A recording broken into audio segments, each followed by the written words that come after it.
Happy Saturday, Nashville. It is the Weekend Huddle here on 102.5 The Game. Connor Newton, Nick Frazier, Christian Skelton here with you, broadcasting from the Busy Bee Plumbing, Heating, and Air Conditioning Gabe Nashville Studios, home of the $99 yearly Beehive membership, where the buzz is always about great service. It is a loaded show today. We were efforting to get a guest, but as we learned about, 10 minutes ago, we have 30 extra minutes today. Commercial free? No, not commercial free. We still got to pay some bills. You got that right. But we are 30 extra minutes as we take you up into pregame of Vanderbilt hoops as they take on LSU. But we got a loaded slate today. It is opening day of the NFL playoffs, so we'll talk a little bit about that. Indiana is advancing to the national championship in college football. They dominate Oregon last night, 56-22, and it wasn't even that close. We'll talk about that. The Frazier Files at 9:45. Hopefully Frazier's got something nice for us. Our weekend poll is out. I'll tell you what that is in just a second. And we'll talk about the Titans coaching search. But let's start first things first. How are we, Nick Frazier? Good morning, Connor Newt. Good morning, Christian Skelton. It is a beautiful Saturday. I know it's raining. 2 to 3 minutes, everyone. Minus that. Nick Frazier, by the way, just FYI. I mean, look, this right here, even though it is all rainy outside, you got to find the bright spots in the day, and today is a bright spot. Being with you guys, enjoying a nice day of radio, and chatting about sports. It doesn't get any better than that. That is the nicest Disney Channel thing you've ever said in your life. You're welcome. There you go. I'm going to get my Mickey Mouse waffles in a little bit. No Mickey Mouse championships, though. No, not at all. None of that. I'll be at NSC's preseason practice tomorrow. So we'll see how that takes place. New signings of Christian Espinoza, who I think is a huge asset to this team. I've heard good things. We'll get to more of that at the Frazier Files. A little tease to that. And Warren Madrigal, Costa Rican attacking midfielder in some aspects, will be along for the ride as well for Nashville. So they've added some players. They've moved on from some players this past week, and it's only going up for NSC. I think they've opened up a new can of, a new chapter. They said NSC 2.0. I think we're at NSC 3.0 now. 2.5. Yeah, 2.5. We'll see how it all plays out. 2 2/3. How are you, Connor Newt? I'm doing well, man. I'm trying to stay busy. I'm really bored. So I don't start school for another week. So I'm trying to find as much things to do as possible, and being here helps. There you go. I've been on the air. This is my third day in a row being on the air, so that's good. I was on with Joe Rexroad Thursday. Great show, by the way. Thank you. Yeah, I was very nervous. We had to talk to Andrew Burnett, and I was like, I don't know what to say. No, that was a good interview. And Joe was like, I'm relying on you. You know more hockey than I do. And I was like, okay. So I did my best there. I've learned Charles Robinson. Like, if you say 2 words, he'll turn it into 10 minutes. So easiest interview of my life. Just, ask a question and lean back. Ask and thou shalt receive. It's like the 10 Commandments, but not actually. But yeah, happy to be here. Of course, this is the old faithful here. The highlight of the highlight. It's home turf for us right here. Great basketball conversation with Joe Rexroad and yourself. I'm not the biggest college basketball savant guy, whatever, but I love listening to it. You guys had a great back and forth for a couple segments. Thank you. That was mostly to spite Robbie Stanley because he hates that conversation. But when you're gone, I take over. So there we go. Christian Skelton, how are we doing today? Doing well. Since you've been up since 4:15 this morning. Yep, today was the first the first day of getting here at 5 a.m. rather than 6 a.m. and it went better than I thought it would. I can't complain. Shout out Mom for making sure I was awake. But we were all good. Shout out Sue for being up at 4:15 a.m. Yes, she went right back to sleep. I've done that for her before. So not that early, but I've done that for her before. Thank you, Sue. We appreciate you as that's kind of a TD thing, but it's okay. First things first, gentlemen. I will get the most important thing out of the way, and maybe we'll dive back into this later. Probably will, because I didn't realize we had 30 extra minutes today, but it's a good topic. The NFL playoffs starting today. I think they're getting the first game out of the way, and it's the worst game. The Los Angeles Rams visiting the Carolina Panthers. I think we all know who's going to walk away victorious in that one. The fun one tonight, Green Bay versus Chicago. First off, a rivalry game in the NFL, which, contrary to what one of my friends says, rivalries do exist in professional sports, and this is one of the marquee ones. Green Bay actually favored in this one by 1.5, I think I saw, despite half their team being injured, their best defensive player being out. Jordan Love, I think, is going to play, but regardless, I think he's still questionable as far as his health is concerned. Chicago's playing really good football right now. I really like how the Bears are playing. I think they've got their quarterback. And quite frankly, I love Ben Johnson. I think he's a phenomenal coach. So this is going to be one that I think could go one of two ways. Either Green Bay hangs in close or Chicago just blows them out. And quite honestly, I think I'm leaning towards the Bears blow the Packers out. Yeah. I mean, you make a great point there. You look at how Ben Johnson dissects the game of football and the fact of using your two tight ends, Cole Kmet and Colston Loveland, when you have those two connecting on all cylinders. And again, it keeps the linebackers honest in the box, because when you go to drop back, it's like 5 yards and you turn your hips open to the hashes. That's when you're seeing the full drop back in coverage for a linebacker. Again, you go to Ben Johnson and the way he uses those tight ends, he makes it the middle of the field spread out a little bit. Then you can put those drag routes and those over routes for those, I guess, slot wide receivers and your perennial wide receivers on the outside. It just opens up a lot more of the defense and just more pockets. So again, you're spot on with that. I'm a big Chicago Bears guy tonight. That is, as much as we want to see as much as I would like to see Green Bay be decent, I think without Tucker Kraft this past couple of weeks, they're having a hard time really supplementing that. I think Micah Parsons is going to be a problem not being there tonight as well. Obviously, he's out for the remainder of the year as well with a torn ACL, but I think that's the source of their pass rush. And without him, it's going to be tough to get to Caleb Williams. I really, really like the Bears offense in general. I love the wide receiver core of Luther Burden, DJ Moore, and Roma Dunze. That's a 3-pair, 2 young guys and a veteran. You know how much I love that, especially in hockey. But I love the sandwich there. And look, I think Ben Johnson is what we thought Brian Callahan would be. The offensive guru that you plug in and immediately makes a team a contender. I think that's exactly what he is. So I'm really excited to watch that Bears team go to work. Hopefully, I don't have any dog in the hunt here, but hopefully it's a good game. I'm expecting a Bears victory today. I also told Parker, if the Titans hire Jason Garrett, I will enter the transfer portal and I will head to Chicago. I'll join you. You can come with me. I'll stick to my guns here in Nashville, see what happens. But again, I've told a lot of people around here, I like a good Cliff Kingsbury combination with the Fernando Mendoza in Las Vegas. That'd be pretty cool to see. I mean, wouldn't it not? I'm not a big Cliff Kingsbury guy. And a lot of people are not on that train. I just think what he's done for the game of football with quarterbacks, you look at Mahomes, you look at Kyler Murray, Baker Mayfield, all those guys come from the Texas tree, the Texas Tech tree. And you look at, the Oklahoma tree as well for a guy like Kyler Murray. There's just something about Cliff Kingsbury and young quarterbacks. He develops them well. He allows them to be themselves in the offensive game plan.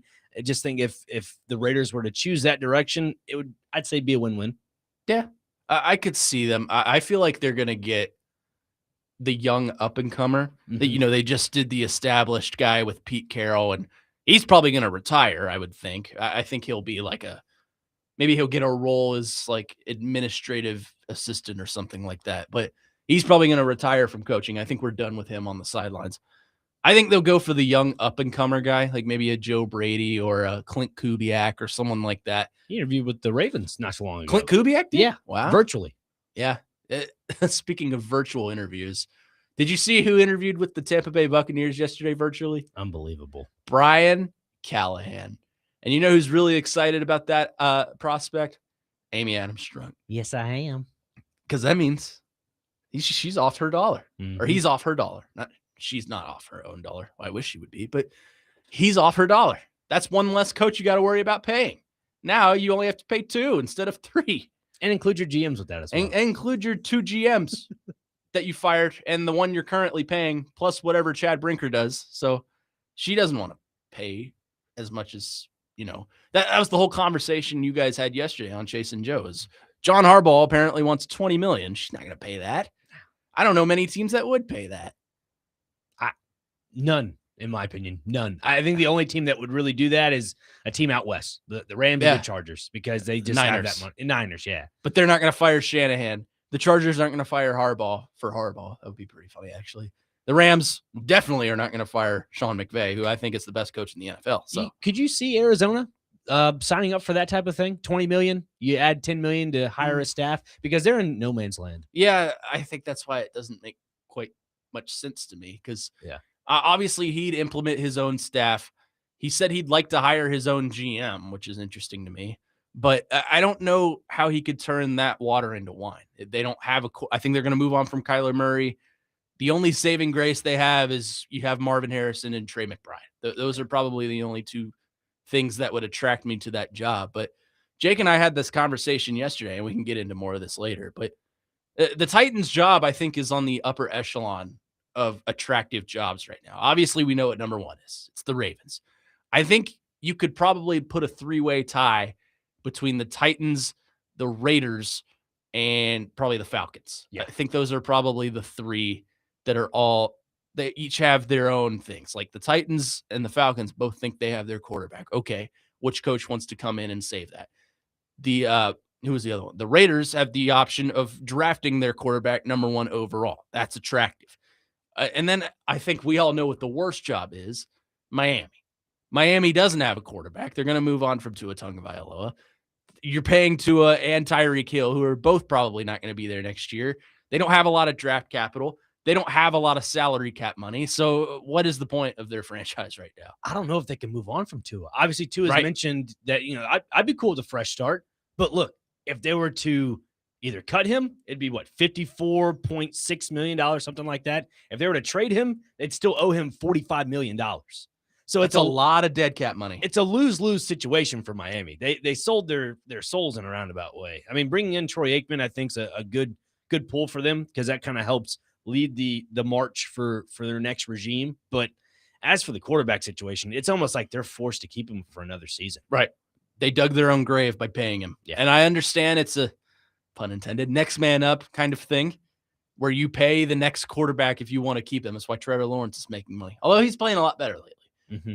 But Tua was next in line, and they dug their own grave, and now they're stuck with him. That one game that caused Tua to have this massive contract is when they put 70 points up on the Denver Broncos, and the rest was history. Live on Nickelodeon, by the way. And they all look at it like, yeah, Tua's the guy. He's the guy. He just put up 70 points. I think that was the game. Devon Achane had like a fantasy career high of like 56 points, which is just crazy. Yeah, great day, especially if you're a Achane owner. It was a good day. I was an Achane owner that year, so it was a good day. Hats off to Devon Achane, the only saving grace of the Miami Dolphins franchise. Wasn't that like the first game of the year that year or something? Or like first or second? I think it was one of the very early games. It was in like the first month. I remember that. Definitely. And everyone was saying, Sean Payton's so washed, and now they're the current one seed in the AFC. They've come a long way. 615-737-1025 is the phone number. Our phone and text line's driven by WilsonCountyHyundai.com. Our weekend poll question, which we'll get to at 10 o'clock. I had to dig deep for this one, but it was a shower thought I had last night. Which decade brought us the best music? You kind of inspired this one yesterday, Nick Frazier, with your Blues Brothers. 70s, 80s, 90s, or the option I think no one will ever vote for, modern day. I just threw that in there just to throw a little shade at the modern day music.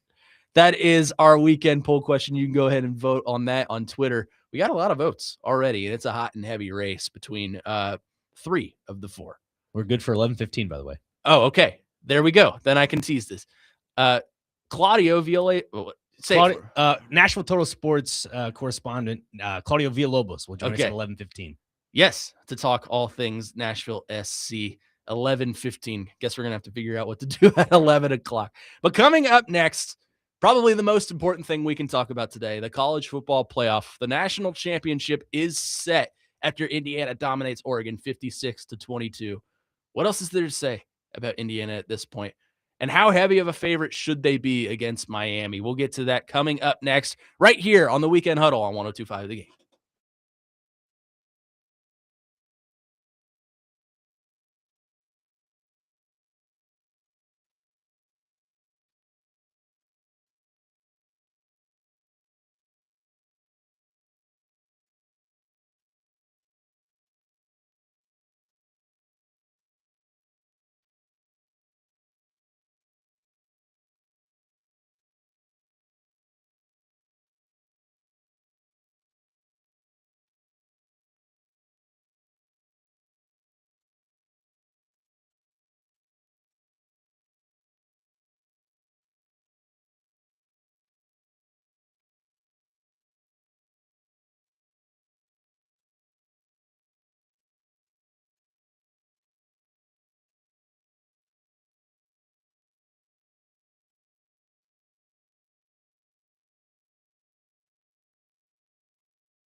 When I tell you I want Michael Jackson in the morning, I wasn't expecting this, but I'm okay with it. Hey, gotta keep with the topics and keep with the times, you know. That's a deep pull. That is a deep cut right there. Well done. Today on let's see if I can do this again. Today, Vanderbilt men's basketball will take on LSU at Memorial Gym with a 12 p.m. tip-off, and the pregame show starts at 11:30 on 102.5 The Game. We're taking you right up until then. Let's get into it. Obviously, you hear the song. It's all about Indiana today. Indiana dominates Oregon yesterday, 56-22, and quite honestly, it wasn't that close. The closest it got, it was 7-7, and then Indiana just became Indiana. They're an absolute wagon. When I told you I was done doubting Curt Cignetti, I believe it. Now I'm really, really done. Like, I think they're going to win this national championship with flying colors. The line is obviously set at, would you tell me, 5.5? On ESPN, they showed 7.5. 7.5. Okay. Honestly, it could be more than that, in my opinion. Indiana, it's kind of a mystery to college football as to why they're so good, other than they're really well coached. They don't have the talent that Oregon has. They don't have the recruiting Oregon has. And yet they just went out there and pissed all over them. So I don't really understand why, but it is kind of fun to watch dominance being just displayed like that. Yeah, and listening this past week, Chase McJoe had some really good guests on. Tom Luganbill with ESPN also does stuff with the ACC network as well. And they also had on Babe Laufenberg yesterday, Dallas Cowboy Radio Network guy. Along with that, he was a former Indiana Hoosier quarterback. So those two guys both spoke highly on Indiana, and they even spoke on just the culture Cignetti is kind of built there, and the fact that it's all one unit. Even Charlie Becker's father, David Becker, was on with Joe and I earlier this week. It's just a collective unit. Those guys are bought in. The chemistry in the locker room, outside of the locker room, it's all one. They're all one. It's a buy-in process that Cignetti has finally captured with a team like this. And I want to call them a land of misfit toys. I use that term way too much, but the fact that all those guys were 0-star recruits or 3-star recruits, and he's developed them into being 5-star powerhouses. I mean, again, that's the value I give these guys, but that to me speaks volumes, not only to the players, but to the coaching staff. Right. If you were to tell me 3 years ago that this national championship, the national championship in the year 2026, would be Indiana and Miami, I would have said, put me in a straitjacket, because that's not happening. You're insane. Now, I mean, this is kind of the conversation I had with Jake yesterday, and I'll tell you the same thing. NIL has just completely leveled the playing field to where you see these non-traditional schools making it. Miami is a different story because they've had history. They've had success. They've won national championships before. Indiana was the losingest team in FBS. Now they're the second losingest. Northwestern has surpassed them. But I don't even look at that as the big picture. In the 3 years that Curt Cignetti has been at Indiana, I mean, he's just completely turned it around. I'm not ready to compare him to Nick Saban yet, because Nick Saban has done a lot more winning than Curt Cignetti, but it is sort of the same mentality that they both have. Never satisfied. I mean, Indiana went up 30 last night, and Curt looked like he was about to kill someone. So he's never satisfied. All he does is win. And quite honestly, I won't bet against him to win again. It's ridiculous to me that Indiana is such a wagon, not in a bad way, but it's wild to think about that this is how college football is right now. And even beyond Indiana, look at Vanderbilt. Vanderbilt 2 years ago was a 2-win team. Now they're a 10-win team, and they're moving forward. So this is kind of just the world we live in. NIL has leveled the playing field, and I would expect Indiana to be around for a while. Yeah, and the thing you mentioned about Vanderbilt just now, along with Indiana, sure, Vanderbilt's process to getting to the top of where they are currently with Pavia and that whole entire gang with Clark Lee, it took them a couple of years. They went from the 2-win seasons to 7-6, and then they've escalated their stuff up to a 10+ win season. That to me speaks volumes. But as for Cignetti, with this just quick success of going undefeated this year and only losing 2 games last year, that to me, and you make a great point about the NIL, it is that point, but you also have to look at it from that coaching perspective. And you hit it spot on with how Cignetti coaches. It's whistle to whistle. That final whistle blows, he can finally crack a smirk. He's not looking forward to the next play. He's in the moment. And I think his answer last night, although hilarious, summed it up perfectly. I think it was Molly McGrath asked him, what are your thoughts on this next game? Are you looking forward to it? What is that? He's like, I'm not even thinking about the next game. I'm just ready to crack open a beer. What? Which that is exactly what I said. It is. That's kind of just an allegory for how he coaches. Yeah. You're right. Whistle to whistle. He's not looking towards, well, if we're down at halftime, here's what we need to do. No, he's looking at the current play. And I think his quarterback reflects that. He didn't have all the yardage last night. I think he threw for like 176 or something. 5 passing touchdowns. How about that? I think we'll get into this next, but I think someone may have shored themselves up as the number 1 pick in the NFL draft. Tom Brady's salivating. Yes. And whoever was taking that job is probably doing the same thing. But as far as Indiana as a whole, I think you and I are on the same page of we're just not doubting them anymore. I would take them to win this national championship by 10 to 14. Really? At least. I think 10's a respectable number. 14, again, I don't want to sound like I'm doubting Indiana, but I just have to believe it to see it. You know what I mean? Just like we have doubted this team all year long, but the fact that they just took Oregon to the cleaners by 30-plus points in a roundabout way. A good points. Oregon team, by the way. Yeah. Like the score doesn't reflect the season that Oregon had. They're a good team. They just beat a top 4 seed in Texas Tech, who is also a good team. Indiana is just that good. Yeah. And coming into this game last night, the big factor for me when it came to Oregon's offense, and I was worried about, Dan Lanning going for it on 4th down way too much. That didn't really play a factor into it last night. It was more of the turnovers. And that was, another factor to Dante Moore is that when they went up against Texas Tech, I think he had 2 turnovers, right? 2 or 3 turnovers? Yes. I mean, again, you can't have that at this magnitude of the season. You have to have clean football. And that's something Indiana's done well at. And there was a stat on Sports Illustrated earlier. Indiana's wide receiver core has only dropped, 6 passes is what it said. So the fact that you have 6 passes only dropped all season long goes to show you these guys are fundamentally sound. 6 passes through 15 games. Incredible. That's absurd.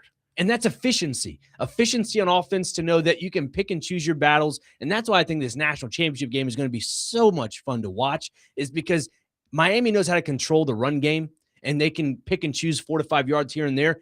Indiana, it doesn't matter who they're going up against. They'll match you on that. Last night, Oregon's a high octane throwing team. What did Indiana do? They threw all over the yard. They didn't have to run the ball. And when they did run the ball, they beat you to the ground with that. Pun intended. It was physicality versus skill. Night. They made sure that they were the better team.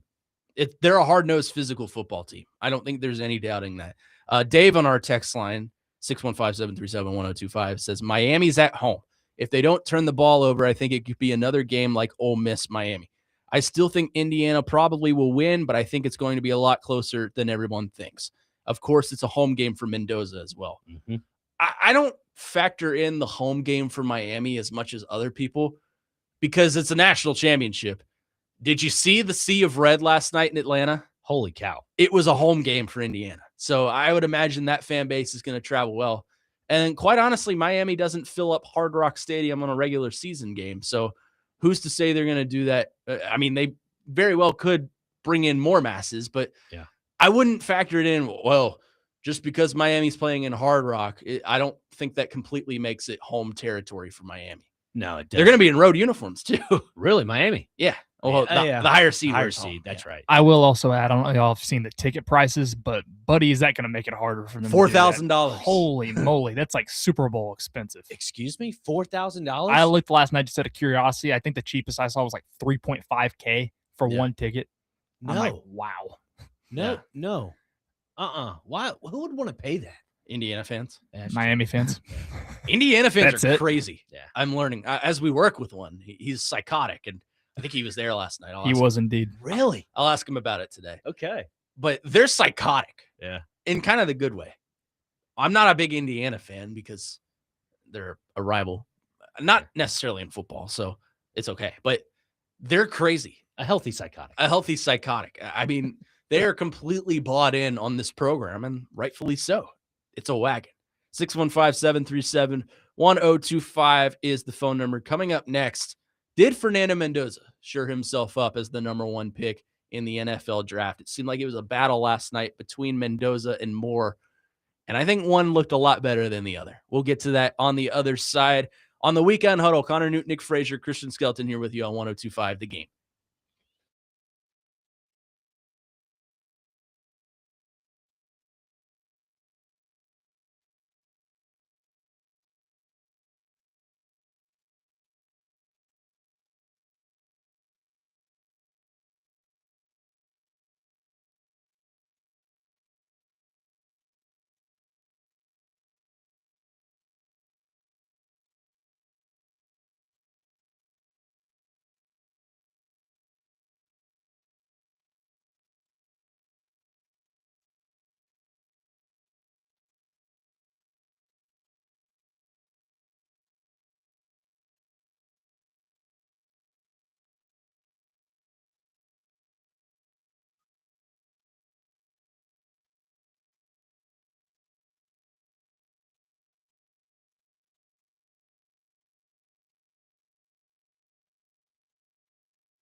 You're just hammering out the Indiana songs today, aren't you? Of course I am. We're talking about them. I have to. That's attention to detail, sir. Well done. Thank you. 94.9 The Fan is your home for Vanderbilt women's basketball. Tomorrow, the Commodores take on Texas A&M at 2 p.m. and pregame begins at 1:45 p.m. Welcome back in. It's the Weekend Huddle here on 102.5 The Game. Connor Newton, Nick Frazier, Christian Skelton here with you.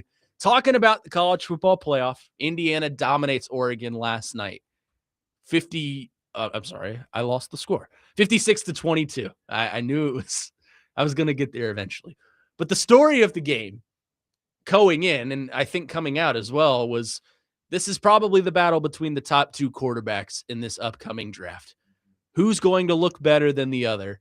And quite frankly, who's going to sure themselves up a number one pick by the Las Vegas Raiders? Almost said Oakland, which I will continue to do for the rest of my life, I'm sure. I'm sure it's like a generational thing with the Washington Redskins, Washington Commanders. I still call them the Washington Redskins. Yeah. It's and then I'm labeled racist, but when I do it, I'm just kidding.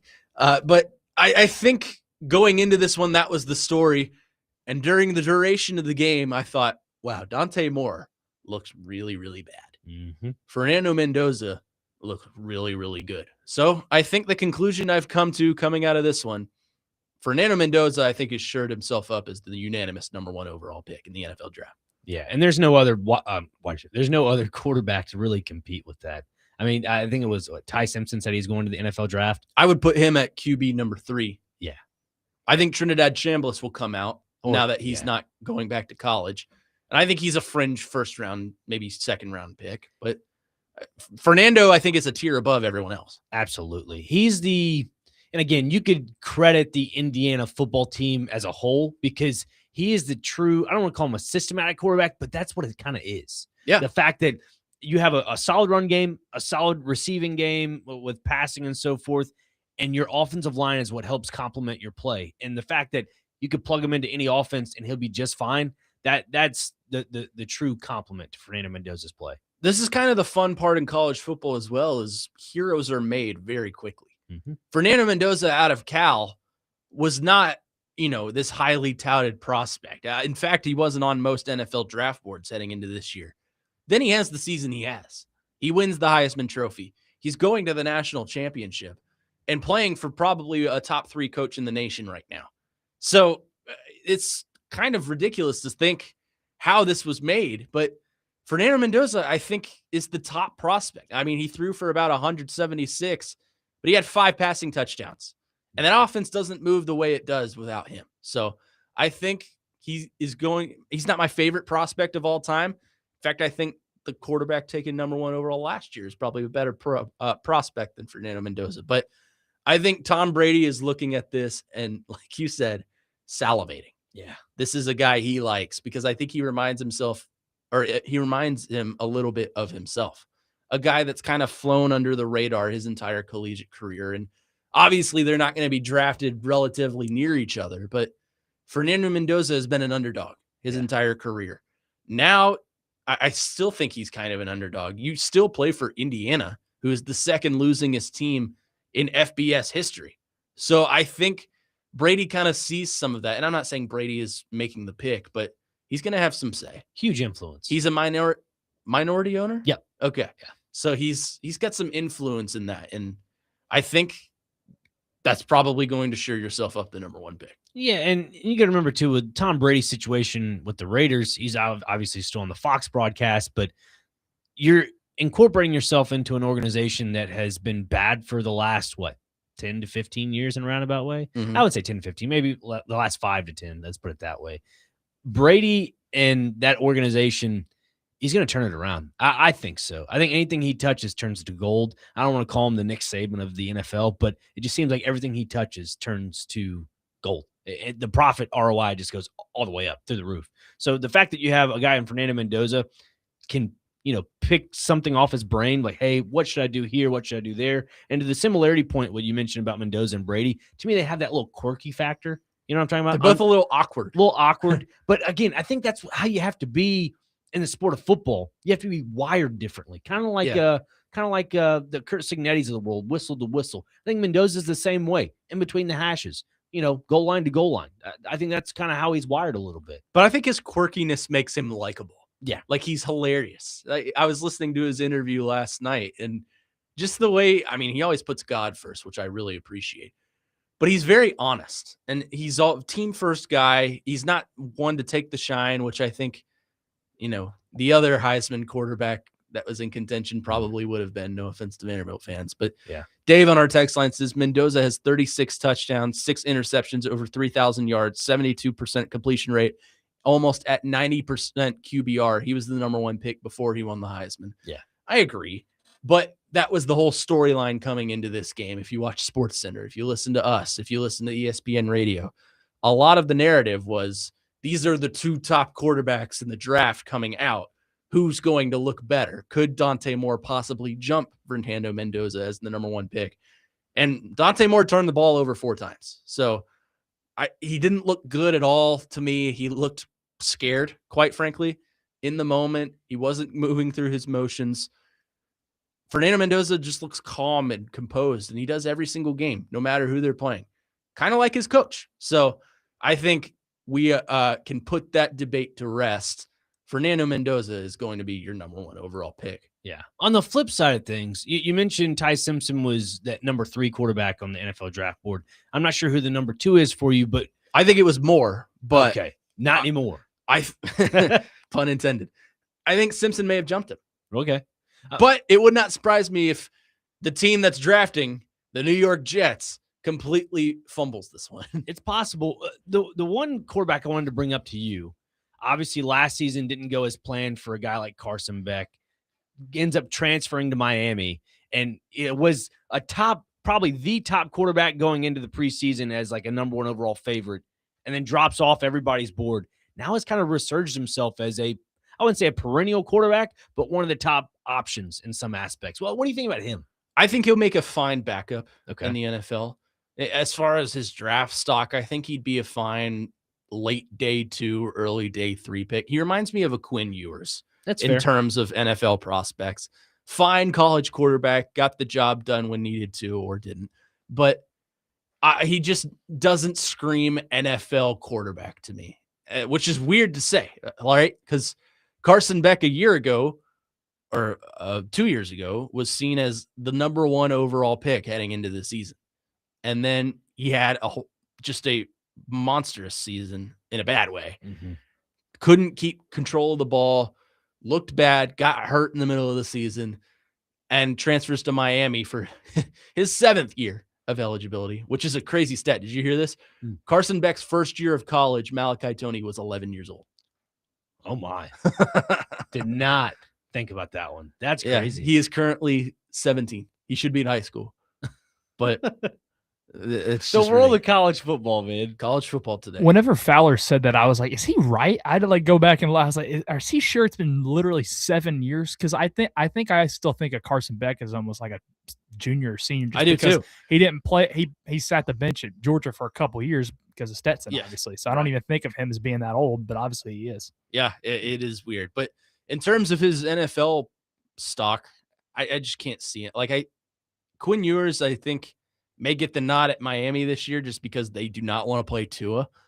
But I don't think he's a just completely effective NFL quarterback. The same thing could be said for Carson Beck. I don't think he's got the intangibles to be a starting quarterback in the NFL. He could come in and prove me wrong, but that's just kind of how I feel. That's fair. That's absolutely fair. I don't know. I see a little more value in Carson Beck just because, and I mentioned this with Joe earlier this week, is that the NIL has diluted the aspect of the NFL in general, like just the NFL and the NIL. It's diluted the draft pool for quarterbacks. And that's what I'm just thinking in my head. NFL quarterbacks now, and I'd say coaches, have a harder time trying to develop young talent. And that's why you look at a guy like Carson Beck, I think has more value than in years past. 615-737-1025 is the phone number if you have thoughts on that. Is Fernando Mendoza truly the number 1 overall quarterback in this draft? The answer is yes. I don't think there's any debating that. Coming up next here on the Weekend Huddle, Nick Frazier takes over the program with the Frazier Files. We'll get to that on the other side right here on the Weekend Huddle. Connor Newton, Nick Frazier, Christian Skelton here with you on 102.5 The Game.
Tonight on Totally Hits 93.3, catch MTSU men's basketball as the Blue Raiders take on New Mexico State at 7 p.m. Coverage is also available on the Totally Hits Nashville app and at totallyhitsnashville.com. Welcome back in. Weekend Huddle here on 102.5 The Game on this Saturday morning. Connor Newt, Christian Skelton with you, but this segment is all about Nick Frazier. Take it away, my friend. Thank you very much, Connor Newt. As the soccer season kind of is creeping up on us in North America, that is, for the MLS. Nashville SC going into year 2 under BJ Callahan. Everybody loves this team, obviously. The fact that they go from nothing to something, win a trophy in their first season under BJ is impressive. But the roster acquisitions they've made this offseason have been, I wouldn't say questionable, they've been calculated. You look at guys like Walker Zimmerman, who are no longer under contract, now is playing for Toronto FC. Tyler Boyd recently was let go by the club. That is something to keep an eye on. Jacob Schaffelberg was traded to LAFC, and Nashville SC got some future compensation for that if they do sell him in some form or fashion, which is, again, huge because the World Cup is this upcoming summer. And the fact that a lot of transfers happen after the World Cup, I'm not saying they're going to move off of them after this summer because they just acquired them, but that's a little bit more value to add to that. And you look at Nashville, when they had Jacob Schaffelberg, it was tough for me to say that he was a true fit under the BJ Callahan system because BJ Callahan had the ideology and the tactic of everyone attack, everyone defends. And that was true to even the number 9 in Sam Surridge. He would go back and be a defensive player in some aspects. So the fact that, and I'm not saying Schaffelberg didn't, it's just more of he was a one-trick pony. The fact that they would just throw the ball, I wouldn't throw the ball, but kick the ball down the field, he'd go chase it. That just doesn't work in this system. I think BJ wants to play quick, efficient, and pass the ball, in little small spots. The guy they just signed, Christian Espinoza, MLS All-Star, 30 years old. He is and we'll get into more of this at 11:15 with Claudio Villalobos, but he is the true number 10. And for those that are wondering, he is that attacking midfielder role that Hani Mukhtar is currently playing. In that 4-3-3, 4 defenders, 3 midfielders, 3 attackers. Yeah. He is that third midfielder that plays higher up over everybody else.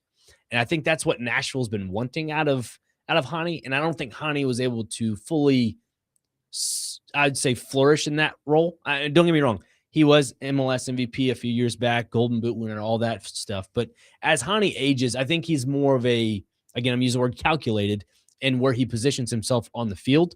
And when you have a guy like Christian Espinoza who brings that extra umph, now I get that he is a winger, but he can kind of alternate into some of those spots.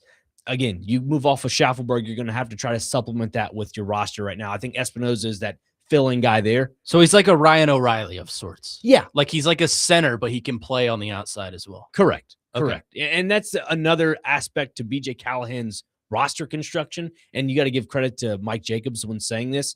The versatility in this lineup to me is impressive because you could go put an Eddie Tagseth at central midfielder. He'll be a midfielder through and through. That's where he is now. He's a box to box. But initially last season when Nashville broke open the Eddie Tagseth, role, he was playing more of that right midfielder role where he ran up and down the flank, kind of like what Schaffelberg did.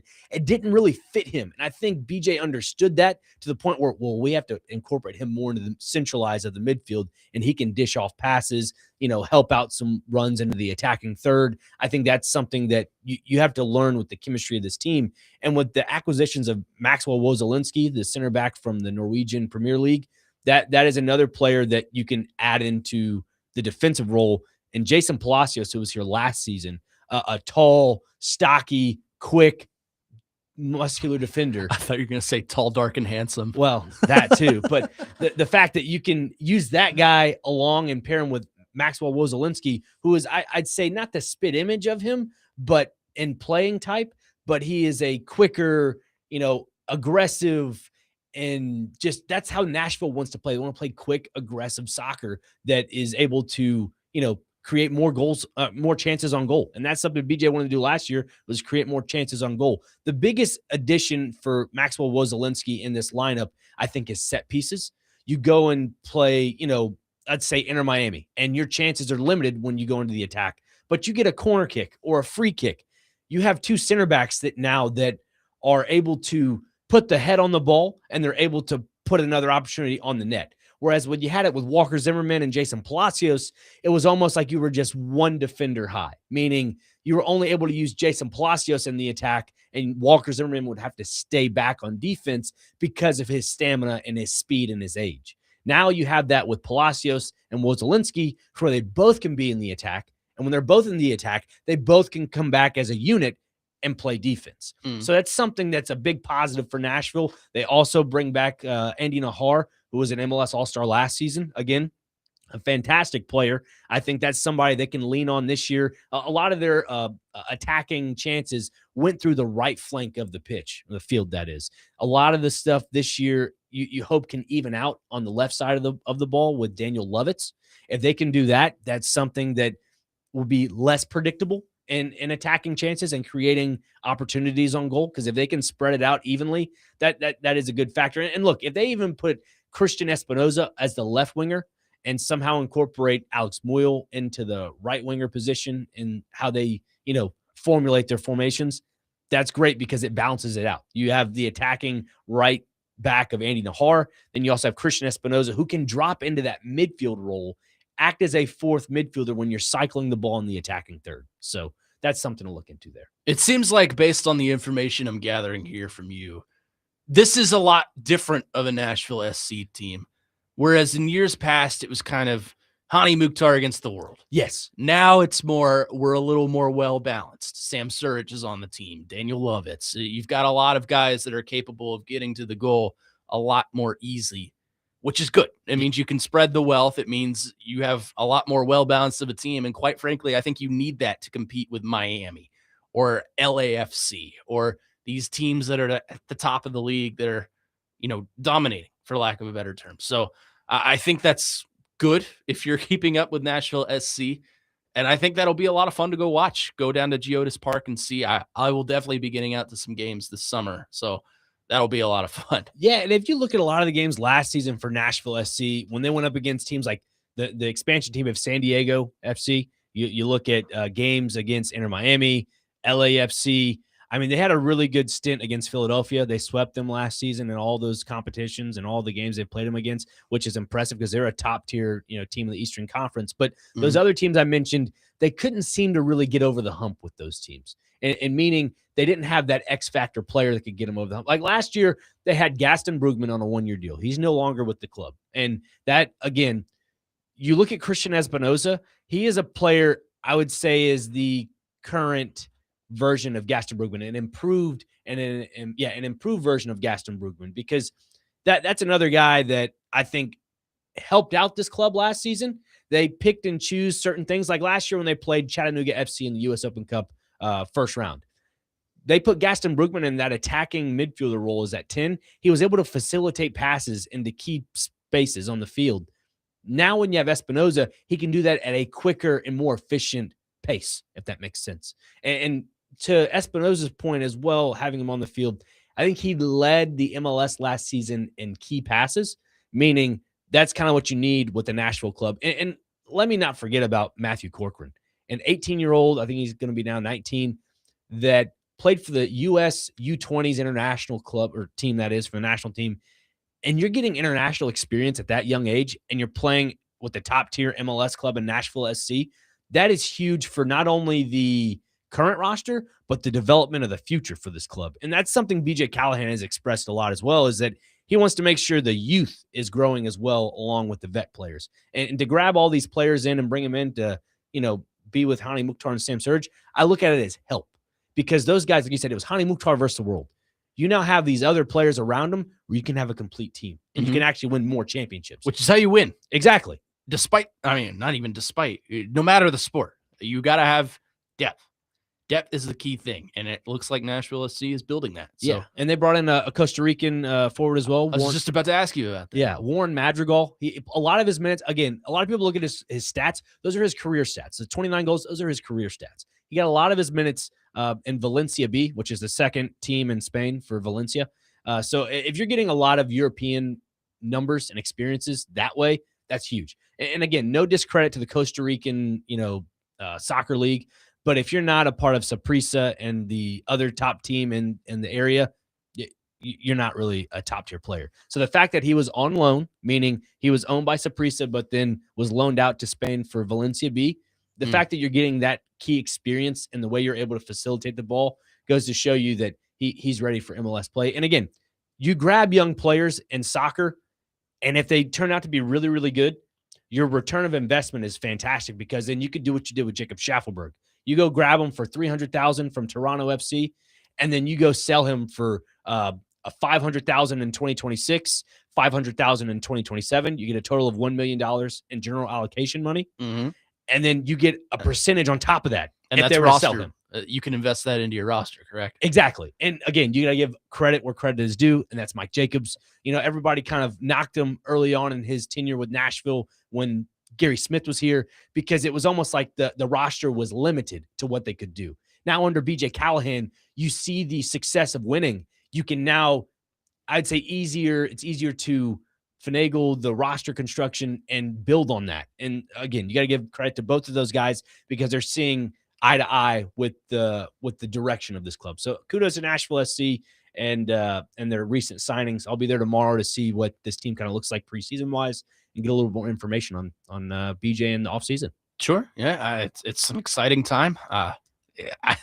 We're building off of something. I think bringing home a championship last season for Nashville SC is going to be huge for the attendance and the overall growth of the program. So stay tuned for that. And to give a little more impressive before we go to break, because Nashville won the U.S. Open Cup last year, they will not be participating in that. That's because of MLS rules, whatever.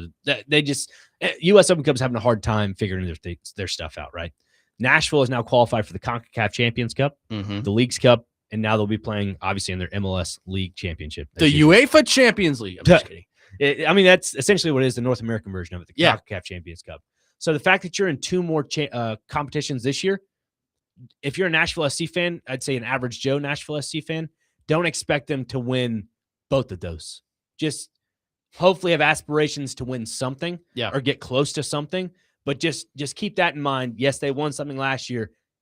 You can't win them all every single year, because you got Inter Miami in the second round of the CONCACAF Champions Cup if you move on. So just remember that. 615-737-1025 on that is the phone number for our station. Appreciate the conversation on soccer. I'm not super well versed in soccer, so it's nice to integrate that into my brain. We all have our strong suits.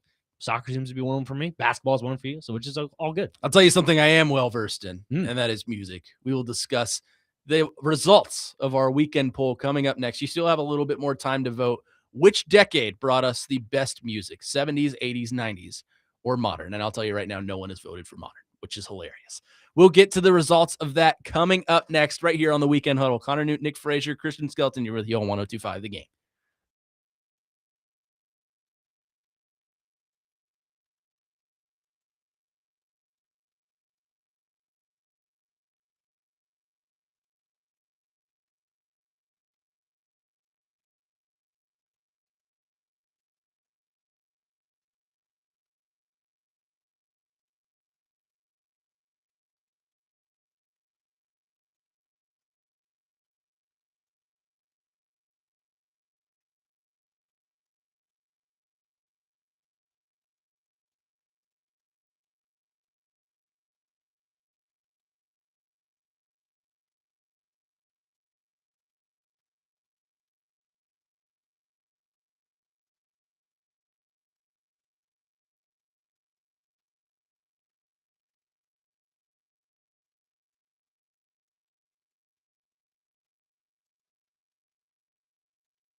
Hour number 2 of the Weekend Huddle on this beautiful Saturday morning, right here on 102.5 The Game. Connor Newton, Nick Frazier, Christian Skelton, broadcasting from the Busy Bee Plumbing, Heating, and Air Conditioning Game Nashville Studios, home of the $99 yearly Beehive membership, where the buzz is always about great service. And as we do every Saturday morning at 10 o'clock here on the program, we break down the weekend poll that we put out for you to vote on. And it was rather competitive today.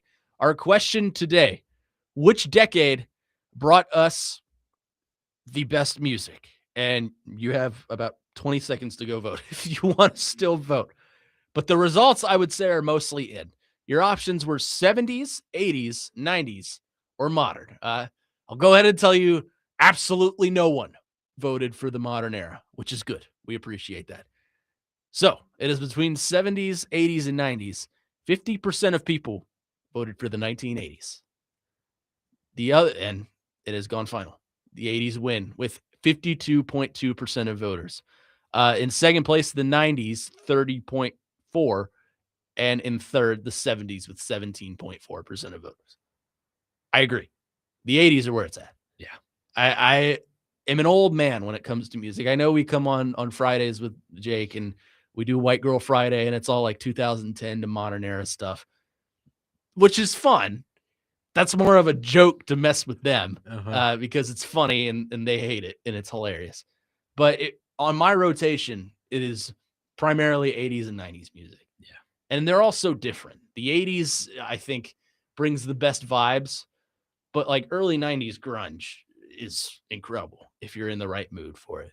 Yeah, it depends on the day in a roundabout way, you know. I mean, but 80s, you're right. I'm with you on the 80s. You have Michael Jackson. You had Whitney Houston. Yeah. I mean, there's so many more. I mean, even the rock bands. You had Metallica, that's Bon Jovi. I mean, that's my stuff. Yeah. Def Leppard, Motley Crue, U2, Bon Jovi. I'm not a big U2 guy, but yeah, I mean that's where it's at. It's the wheelhouse of everything. U2, known saviors of the 2024 Nashville Predators. Yes, it's true. Thank you, U2. Thank you, Bono. We appreciate your contributions. Judas Priest, another one. Judas Priest. Yeah, I was actually having a conversation with someone last night about that. I mean, that's the best concert I've ever been to. Was 2 years ago at Nissan Stadium. It was Def Leppard, Journey, and Steve Miller Band. Steve Miller Band is pretty forgettable. I'm not a big fan of them. Journey's freaking amazing, even though they don't have Steve Perry. And then Def Leppard just blew my world away. Like, it was fantastic. The 90s is probably my second favorite. I love the early 90s. I love Pearl Jam, Nirvana, Collective Soul, bands like that are like that early age. And even some of the late 90s stuff, as far as rock, 90s rap. TD and I get into that sometimes on Talking with TD. He gives me the deep cuts, but I know some of the basic stuff. Some of that's good. And the guilty pleasure is the late 90s boy bands like NSYNC, Backstreet, 98 Degrees. It's good stuff. Can't go wrong with Backstreet Boys. No, you can't. Not at all. No, you cannot. Randy on the text line, driven by WilsonCountyHyundai.com. Again, 615-737-1025. The 70s. Anyone that knows music knows that. Sorry, he's texting it again. The 5 or 6 different genres self-created by the variety of artists. You're talking to Dazed and Confused. It's all demographic based, he says. Most of us in the mid to late 60s don't do Twitter.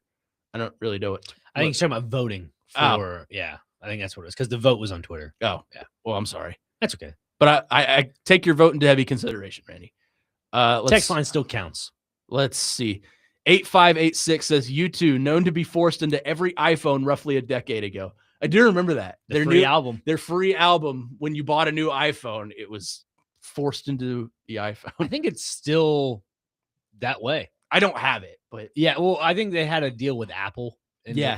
I was about to say that could have been the only way that happened, right? Yes. They just had some sort of, is endorsement deal the right way to say that, I guess? Yeah. I don't even know. It's crazy. Contract negotiation of something like that. How could I mention the 90s without mentioning 90s country? Fantastic stuff. It's the best country ever. It is. It is truly the best. Like, Christian and I talk about 90s country all the time. George Strait, Alan Jackson, Randy Travis. Yes. Garth Brooks, of course. Yep. The man. 90s country is the best. It is. I mean, look, you also got like, I'd say Toby Keith in there. Toby Keith. Can't forget about Toby Keith. Yep. Kenny Chesney kind of falls in that 2000s country. I wouldn't say he's early. Yeah, I mean Tim McGraw falls in that category. Tim McGraw's Vince Gill, would he be 90s? Absolutely. Yeah, for sure. Vince goes from like 80s and 90s. Yeah, that'll work. I'm trying to think of one artist. Oh my goodness, I'm drawing a blank here. I've been listening to a band I've never heard of before, but my dad showed them to me. They're a country band. They're called Restless Heart.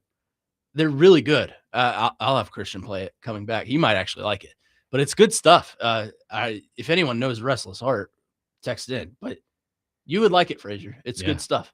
I may have heard a song or two of Restless Heart. David Lee Murphy's who I'm thinking of as well. 90s country. Who is it? David Lee Murphy. Of course. Yeah, can't forget about David Lee Murphy either. So, I mean, there's a lot of really, really good country music artists in the 90s country. I mean, that's my only playlist, really. If you go on my 90s country, my Spotify, it's 90s country. I'm trying to think of some other ones that are off the top of my head. I got to really look at them, but David Lewis is another one.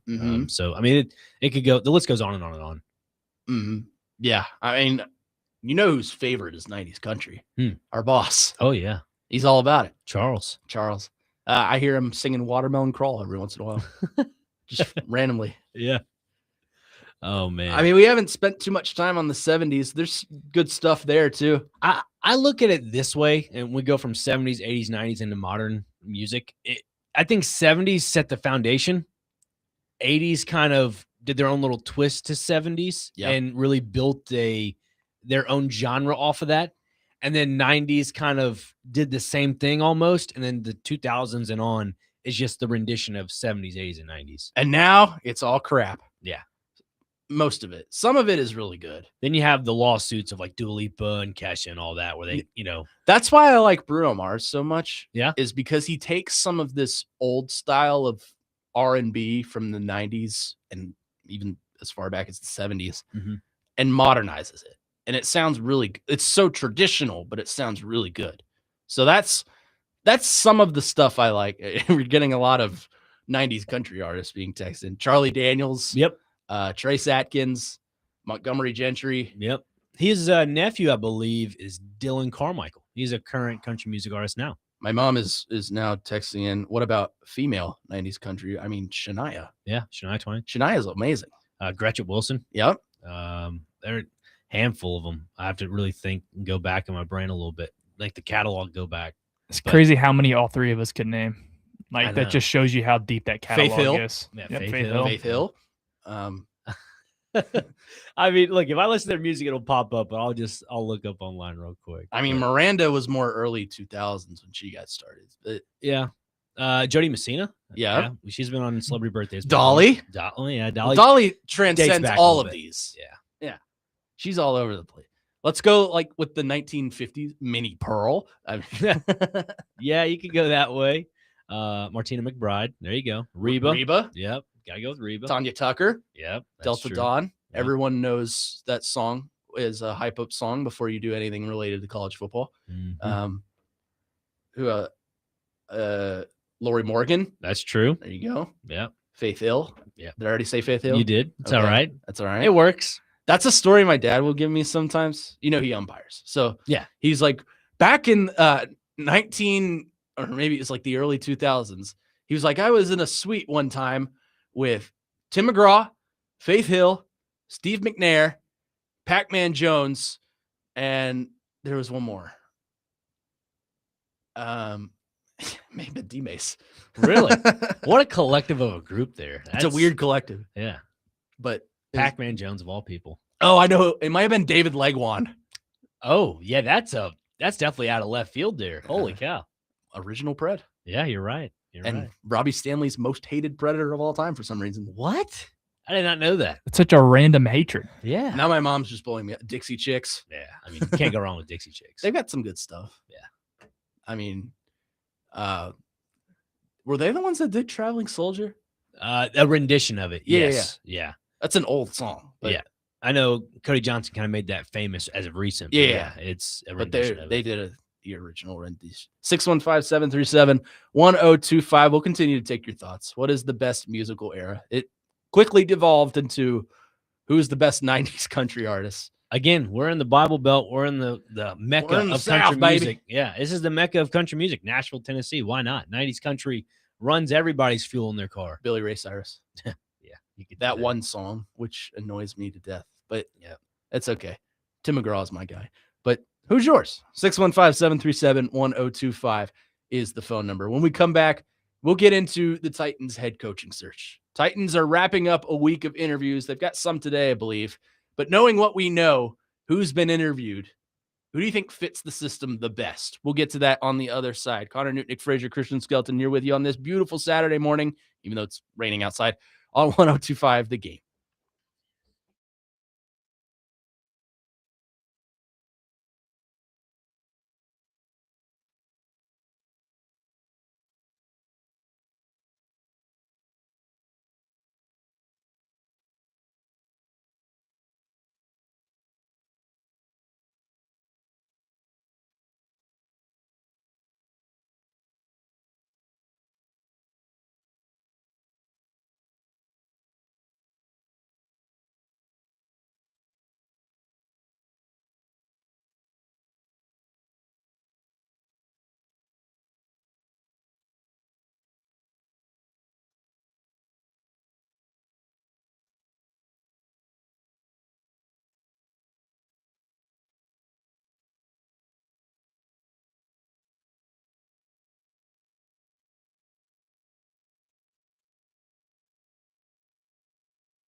See, isn't this just great driving music? This is Restless Heart. This is definitely like nighttime drive music. This is fantastic stuff. It's good stuff. Like, it's like a perfect combination between like old, like 1983 rock and country. It's perfect. I could see myself listening to this on my way back from Murfreesboro on the interstate. You should. Yeah. It's good stuff. That's When She Cries by Restless Heart. Almost brought a tear to my eye. To quote Big Joe, it can bring a tear to a glass eye. Sure can. All right, I'm petitioning you just play 90s country the rest of the show. I think that's fine with me. I think that's fine with him, too. And it's fine with the audience as well. It's fine with the audience as they're blowing us up, and I think we have to delay the conversation on the Titans head coach for a minute because, I mean, they're bringing up some good stuff. Welcome back into the Weekend Huddle here on 102.5 The Game. Connor Newton, Nick Frazier with you. Christian Skelton behind the board. Let's get to some of your texts. A lot of you bringing up female country artists, which my mom prompted that conversation. The Dixie Chicks are being brought up. Let's see. 1685 says you may have already mentioned him, but don't forget the king, George Strait. George Strait's fantastic.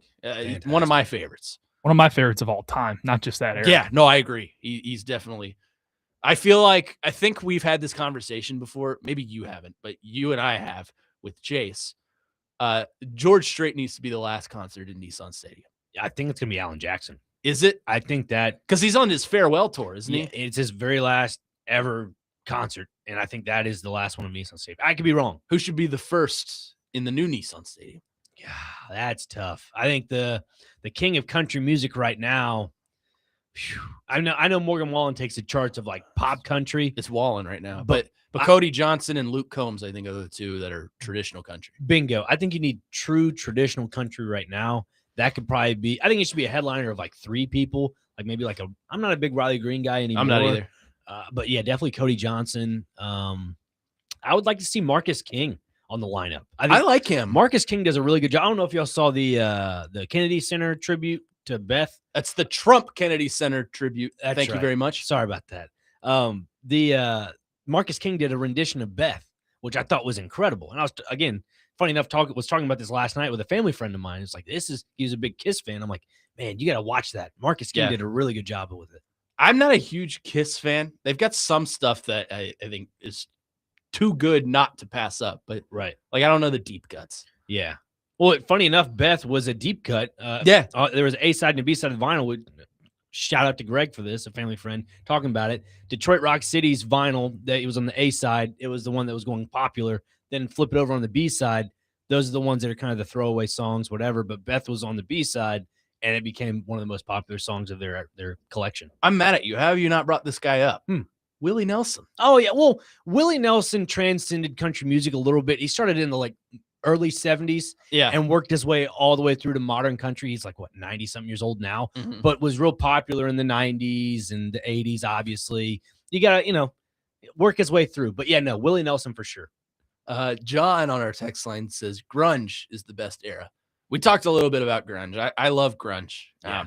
But grunge is the kind of stuff you need to be in a certain mood to listen to. Like Pearl Jam and Nirvana, and it's all fantastic stuff. I love it, but it's good stuff. Yeah, I think another artist that we did not mention, not really 90s country, but early 70s, 80s country, Loretta Lynn. You got to mention Coal Miner's Daughter, right? You can't forget about that. So I watched a ghost TV show one time, and it was Loretta Lynn's estate, and it was like the ghost of Loretta Lynn and whatever. I'm not a big ghost guy, but I'll watch those TV shows from time to time. I don't know if I know anybody who's, quote, a big ghost guy. There are people out there. What is the definition of a big ghost guy? They just enjoy the idea of ghosts or being around ghosts? Demonic entities. They like being around the apparitions. Yeah. Look at these texts from my mom. It's a whole list of just... Thank you, Mrs. Newt. I mean, she's like, how have you not mentioned Leanne Rimes? Which, I'm sorry. Now she's like, Madonna. Madonna's not 90s country. But she was big in the 80s. My dad and I had this conversation the other day. I was like, I don't understand why she's everywhere. She's like, you don't understand. She was massive back then. Absolutely right. I mean, this is phenomenal conversation. Love you guys, reaching out and all this. 615-737-1025. Give us your best 90s country artists. I mean, it could transcend to 70s and 80s. Patsy Cline. Yeah, Patsy Cline. That's all I'm getting now. Back to the Nissan Stadium thing. Do we want it to be the same person closing current Nissan Stadium, opening new Nissan Stadium? Do we need it to be a different person? Because I've seen some people say they want it to be the same. I was just kind of wondering y'all's thoughts on that. I think you need the old generation to close it, and I think you need the new generation to open it. I think that would be my ideal choice as well. You know who I would pick, honestly, because I think he would sell out, and I think he fits Nashville perfectly. Jelly Roll. It's fair. I think he would deserve it. At least as a feature. Yeah. I don't know if he could headline it, but he's got some. He should at least be there, I think, for sure. He deserves it. I agree. All right, let's talk about actual sports now. Yes. The Titans, speaking of Nissan Stadium, are wrapping up a week of head coaching searches. Interviews, I should say. Yeah. Basically, anyone who is qualified and that we've talked about as a Titans candidate has been interviewed or is about to be interviewed. That said, knowing what we know, who do you think fits the system of the Tennessee Titans the best? I'm sticking with my guns. I've said it all along. I know Matt Nagy's the front runner favorite because of the connection with Borgandi, but Robert Saleh. Been saying it since day one, man. Yep, I'm with you. And I remember I was on with Jake, and it wasn't really the popular favorite pick everybody was kind of leaning elsewhere. I'm all about Robert Saleh. I think he sets the culture. This Titans team needs to be built from the defense. Bring in a really good OC or a quarterback's coach that can develop a guy like Cam Ward. Because right now, what this team needs is a brand new secondary. The secondary needs to be overhauled. They just don't have it right now. They're literally fielding practice squad players out there every single week. You're picking up XYZ player. Who? Nobody knows who that is. So, look, I think it starts from the defense. Bring in a guy like Robert Saleh who can bring in other coordinators and other position coaches that know what to do with a guy like Cam Ward. Yeah, I am a team Robert Saleh as well. If we're excluding Saleh, and we'll even exclude Matt Nagy for this conversation because he's the one that always comes up, I really like Kevin Stefanski. I think he would fit this pretty well. He's obviously very recently experienced some head coaching success. Won a playoff game with the Cleveland Browns, went in Pittsburgh, actually, and won that game. There are knocks on him, of course. A lot of people get upset about the whole Shedeur Sanders situation, which I think is a little bit overblown. I think they take the minor things and make it more than it actually is, which is a thing a lot of people like to do. The NFL. Days. Yeah, it's the NFL. It's America. That's what we like to do. But I think he would make sense. He's a good coach. I think he would know what to do when it comes to bringing in a staff that could develop this team. And I think Cam Ward being an attractive quarterback could help him land that job. I think there's a realistic possibility where Stefanski is the Tennessee Titans head coach. Yeah, I mean, it is a possibility. Another name out there that is kind of flying under the radar, not really talked about with the Titans, and that's Mike McCarthy. He was a hot name earlier on in this candidacy because he was the only guy really available because he took a year off. I think that's something that people have to look at too is, and I think Babe Laufenberg mentioned it yesterday. He doesn't know much about Mike McCarthy because, he spent time in Dallas, still does, knows more about Jason Garrett. But he mentioned with Mike McCarthy, you have to establish a run game. And that always sticks with me, one, because I love running backs and so forth, that position. But look at what the success was with the Titans running the ball the last 5 to 6 games. They continuously move the ball, average 20-plus points. I've mentioned it on these airwaves at nauseum at this point. When you establish a run game on offense, it makes the rookie quarterback Cam Ward's job a lot easier, keeps him out of harm's way of injury. But you have the push. It sets the tone for the offensive line. You can do things between the tackles. And when you do that, that makes a guy like Tony Pollard's stock rise. And maybe you can offload him somewhere down the line. I don't think they will because, it's offseason and they might just re-up with him for another year. But as of right now, that's kind of what this team needs. They need to establish a run game and find an offensive coordinator and or a quarterback's coach that continues to develop Cam Ward. That's the key. If you bring in a defensive guy, you must bring in an offensive coordinator who knows what he's doing. Right. Whether that's not even whether. That includes calling the offense. That includes developing the quarterback because that's the most important piece of all of this. And honestly, I'm in favor of Cam Ward having maybe not a say in the coach decision, but at least input of his opinion. Right. Who does he think is going to help him the most? Whether that's Matt Nagy, who I think that's who it's going to end up being, whether that's, Robert Saleh comes in, but you hire Mike McDaniel as the offensive coordinator, whether that's Kevin Stefanski. I think Cam Ward at least needs his opinion taken from the front office. And that's because he's the most important piece of this. You want to develop the number 1 overall pick. And, he's shown some flashes. He was kind of a roller coaster last season, or I guess this season. The season's still going on, but he's kind of roller coaster, had some ups, had some downs, but overall, I feel like it was a successful year for him. It's about how can you capitalize on that and make him step forward in his development.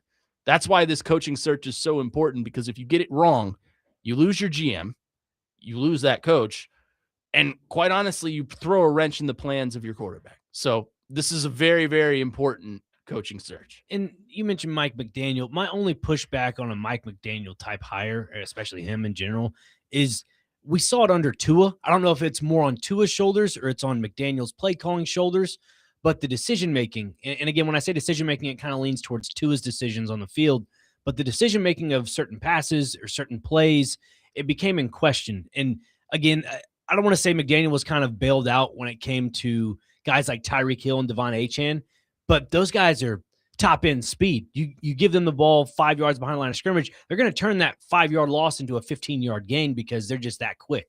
So with the Titans, I don't think you really have that right now. And if you were to bring in a guy like McDaniel, I don't think it gels well with the development of Cam Ward because, again, I think Cam Ward needs someone that can lead him. And again, I think Cam Ward is obviously is a captain, but he is a leader of men, and that's something that Mike Morganzi is looking for. I don't think Mike McDaniel fits the leader of men quality. He is one of those coaches to me that I think would be a great offensive coordinator hire. I think he would be a mid-tier to below average head coach hire because I think he lacks a little bit in maturity. Yeah, quite honestly. And that's not something you want to have in a head coach that's trying to build a culture change here in Nashville. So I would not be a huge fan of Mike McDaniel as the head coach.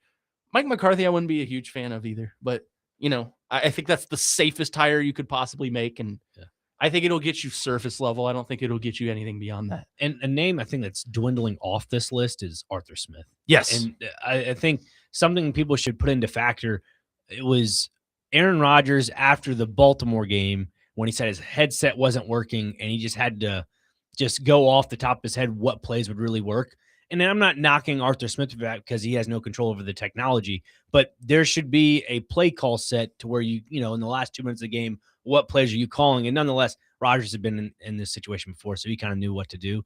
But to know that you're not really relying on your coordinator at that time makes me kind of push back of I don't know if Art is the right guy for it. And nonetheless, he knows the Titans staff, he knows the system, he knows this franchise, he knows Amy really well. That I get it. It's I don't want to call it a retread, but it kind of is a retread because he just is a familiar face and familiar name.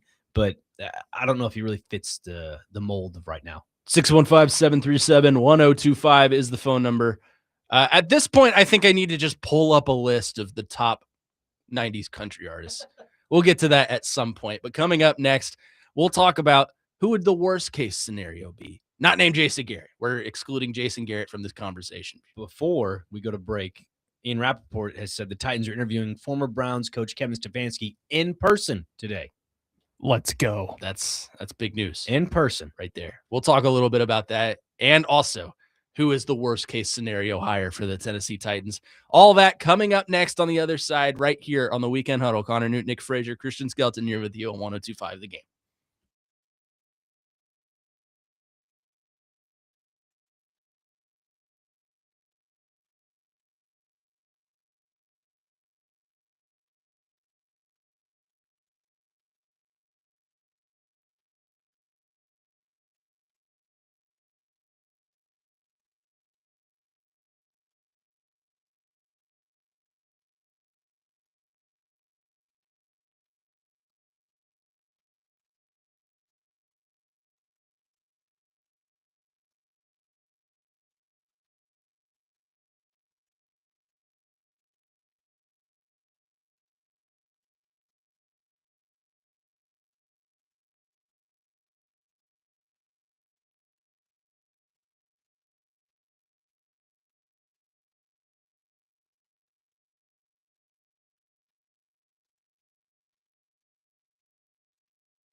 There he is. Although this is late 70s, I think. I think so, yeah. Maybe in the cusp of the 80s. Yeah, early 80s, late 70s. Regardless. Country Stevie Wonder sings to us. Ladies and gentlemen. That's a tremendous comparison. I've never heard that once before. Wow. Well, I mean, there's an obvious comparison. It involves eyes. But it is. Ladies and gentlemen, Mr. Ronnie Millsap. 1980, on the dot. On the dot. Yeah. There you go. It's a good song. I mean, as much as I hate that city, it's a great song. Smoky Mountain Rain. Yeah. Well, you didn't even get to the best part. I know. We just learned that he got from LA back to Knoxville and was looking for the girl. But at least he made the journey. He did. We don't know where she is. I'm sure she's somewhere in the Smoky Mountain Rain. Should be somewhere. We're setting this up for imaging later. Chase, if you're listening, I know he's not because he's on 94.9 The Fan right now with Teron Davenport, but don't go there. Stay here. Exactly. We're talking. Listen to the podcast of that. Yeah. It'll be on, probably at 11. Anyways, we're talking about the Tennessee Titans head coaching search. Obviously, you just read the news before we went to break. Mm-hmm. The Tennessee Titans are interviewing former Browns head coach Kevin Stefanski in person today. It's their last interview of the weekend. Yes. That is big news because I think Stefanski is a legitimate candidate to win this job. Honestly, I'm not 100% certain that he's going to land here. I think there are a lot of teams interested. Did you see the Jackson Dart lip reading from the other day? I did. They asked Jackson Dart, for those who are unfamiliar, who will be the head coach in New York. And if you read his lips, obviously take this with a grain of salt because he's a player and he doesn't have any, sway in this. But he could know things. He says Harbaugh or maybe Kevin Stefanski. Yeah. I think both of those guys make sense for New York. I also think Stefanski makes sense for here. I think he makes sense for Atlanta. I think he makes sense for the Raiders. He's a former head coach and quite honestly, maybe one of the upper echelon coaches in the league. Results are results, so I understand why he got fired. But you got to understand what organization he got fired by. This is historically the worst organization in the history of football, maybe next to the New York Jets. And I understand the Titans are not a great organization either, and they're very mismanaged. But let's look at who is leading this search. Mike Borgonzi, a guy that comes from an organization of winning and success. And quite honestly, a guy that I think knows football. Do you think that Borgonzi is going to prioritize friendship over qualification? If he does that, his job's going. Yes, he exactly. Can't be doing that. Exactly. So I don't think he's dumb enough to put his life on the line to hire his friend, who is Matt Nagy. Do I think Matt Nagy's going to end up with the job? Absolutely. I just think that's probably the most likely outcome. Yeah. But I think there are more qualified people. I think Kevin Stefanski is one of those. I think Robert Saleh is one of those. I think Jeff Hafley might be one of those people. I'm more of a Robert Saleh guy than Jeff Hafley. Yeah. But Jeff Hafley, I think, would be a good coach. There are, best case scenarios. But as far as who is the worst case scenario, not named Jason Garrett. We are not going to include Jason Garrett because that's the easy answer. And I think he's a courtesy interview. He's not getting the job here. There's no chance. Who is the worst case scenario hire for the Tennessee Titans? I'd have to say Arthur Smith. Really? Yeah, I think so. I don't think I would love that hire immediately, but I wouldn't hate it. Yeah. I would understand it. Familiarity. He's been a head coach before, so it's a retread. I think I like his play calling, except for that game a couple weeks ago against the Ravens. That was awful. But yeah, I don't know. I'm in between Arthur Smith and if Mike McDaniel's name is in there, I'd go Mike McDaniel. I would say Mike McDaniel. Yeah. I just feel the maturity isn't there. I mean, this is a guy we're talking about who vapes on the sideline. Not that there's anything wrong with that. Do what you want. I wouldn't personally do it, but do what you want. Free country. Free country. But I think just go watch his press conferences. He lacks the maturity. He lacks the influence that I think a Robert Saleh could bring in here. The intensity that I think a Robert Saleh or a Kevin Stefanski could bring in here. He doesn't have that persuasion to me. Mm-hmm. He's not the kind of guy that I would run through a wall for. Kevin Stefanski, I think, is that guy. Robert Saleh, I think, is capable of being that guy. Mike McDaniel, I think, would be a fine offensive coordinator and this could be his stop before he gets his next head coaching gig. But I don't like Mike McDaniel. I think my other worst case would be Raheem Morris as head coach. I don't think he should ever have a head coaching gig again. Not that I think he's a truly, truly awful head coach, but he's one of those guys that I think is better as a coordinator than a head coach. I'd be kind of thrilled with him as a DC because I think he's great, but he's just not a head coach to me. I don't want to say it's all on him because that situation in Atlanta, he did have all the pieces to be a good head coach. Since he's more defensive oriented, it just makes me wonder how that offense just didn't click. It just the fact that you had the wrong coaches on staff there, or was it just a quarterback head case between Cousins and Penix? Obviously, Penix went down with his ACL injury and so forth, but I just don't get how that team could come out of the gates so hot, then hit a cold spell, not make the playoffs, and then end the season with what, 2 to 3 wins like that. They finished what, 6 wins on the season, 6-10, something like that. Yeah. So I just don't understand. Again, NFL is the NFL. It's hard to predict, but I just don't understand how that takes place. Like, how can you be a head coach and that not go your way? Especially with the, talent you had on offense. That's what I'm saying. Like Bijan Robinson, Drake London, Kyle Pitts. You have all of these pieces that I think are capable of doing good things. And Bijan Robinson may be a top 3 running back in the NFL. And then you go 6-10 and your offense looks like you struggle. Maybe that's not a Raheem Morris thing. Maybe that's more of an offensive staff thing, but still, I would have a problem with Raheem Morris as a head coach of the Tennessee Titans. Have they interviewed him? I'm not even sure. Yes. They have? Okay. Yeah. I wasn't sure. And if they had or maybe looking at the draft order, that trade with the Rams now is turning into being the Rams in a top 10 pick, or I think 11th or 12th, something like that. I wonder how much say Raheem Morris had on that.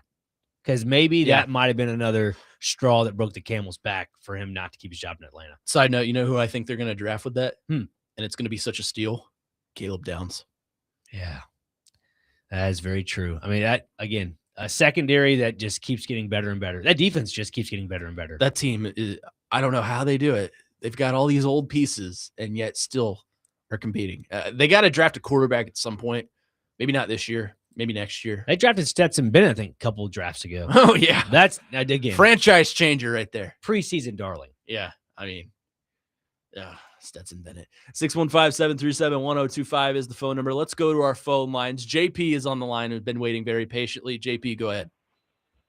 Good morning, guys. I'm just wondering, in my opinion, I feel like Matt Nagy is the worst case scenario coach, but could you guys explain what he's done to earn this candidacy? And I just feel like, the Chiefs the last couple of years that he's been there, especially this year, they haven't been great. So I'd love to hear y'all's opinion on that. Thank you. Thank you, JP. I appreciate the call. I knew Matt Nagy was going to come up in this conversation at some point because a lot of Chicagoans and a lot of people that know the NFL watched Matt Nagy's tenure with the Bears and thought, this guy sucks. Matt Nagy, to me, you could make the case that maybe the Chiefs had fallen off, and especially this year, but I think Matt Nagy has learned a lot from Andy Reid, learned a lot from working with Patrick Mahomes, and I think he knows the expectations Mike Borgonzi will have of him. I'm not saying he would be a home run hire. I'm also not saying he would be the absolute worst case scenario. I think I would be okay with that hire. I wouldn't love it, but I don't think Matt Nagy is a worst case scenario. I think you just got to know what you're getting out of Matt Nagy when you hire him. Yeah, I think the narrative around Matt Nagy, obviously it's the lack of, the lack of hype around him from the Chicago fans, the lack of hype around him from the Kansas City fans. Both organizations get him out of here, get him out of here. But do we not want to continue to forget that this guy won Coach of the Year with the Bears? He did. That, again, that is something. And again, you look at a guy like Kevin Stefanski, who's won Coach of the Year twice with the team in the Browns. I wouldn't say a horrible organization, but a team that doesn't win that often. So, again, Matt Nagy is won Coach of the Year once. I'm not trying to compare apples to apples when it comes with to Mitch Trubisky, at quarterback, by the way. Thank you for mentioning that. So, the people that are concerned about Nagy as the next head coach hire, I understand it, because you had Patrick Mahomes and Andy Reid, a guy in Andy Reid who probably was calling the final say on the offensive play calls, and you had Mahomes and a guy that probably bailed you out on a lot of your play calls potentially. but just take it for face value. I think if you just take it for face value right now and not look too much in the weeds with it, this might be a decent hire. One thing I'll say on Matt Nagy before we head to break. We could talk about this year all we want. The Chiefs didn't make the playoffs. They looked stagnant. Their quarterback went down with an injury. Where were the Chiefs last year? Super Bowl. Mm-hmm. What about the year before that? I believe Super Bowl. Super Bowl. Yeah. They won a Super Bowl. Yeah. Who was on staff then? Matt Nagy. Matt Nagy. He's a 2-time Super Bowl winning coordinator. There you go. That's the qualification. That ring speaks volumes. That's why Mike McCarthy's getting interviews. That's why Kevin Stefanski doesn't have a ring. But there are guys that are getting interviews that have playoff and Super Bowl experience. So, and to add on to that, just real quick, you look at this Titans offense, a lot more younger pieces than the Kansas City Chiefs right now. Mm-hmm. Think about that. Yeah. There's a lot more craziness going on with the Chiefs. Rashee Rice is dealing with an off-field harassment issue that is possibly not looking great for him. Yep. You had Hollywood Brown that's been inconsistent. Juju Smith-Schuster, who's a retread in the NFL, when also an injury-riddled wide receiver. You have these older players that you're around a generational quarterback that doesn't have the resources, and nonetheless, your offensive line wasn't that great. You look at the Titans, the offensive line wasn't that great this past season, but yet I'd say it's a little bit better than the Chiefs. You got to think about that. Yeah. 615-737-1025 is the phone number if you have thoughts on that. Coming up next, the All-Pro NFL team is out. A couple of Titans made the team. We'll get to that coming up next right here on the Weekend Huddle. Connor Newton, Nick Frazier, Christian Skelton here with you on 102.5 The Game.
Oh, yeah. He's got to switch back to this song, right?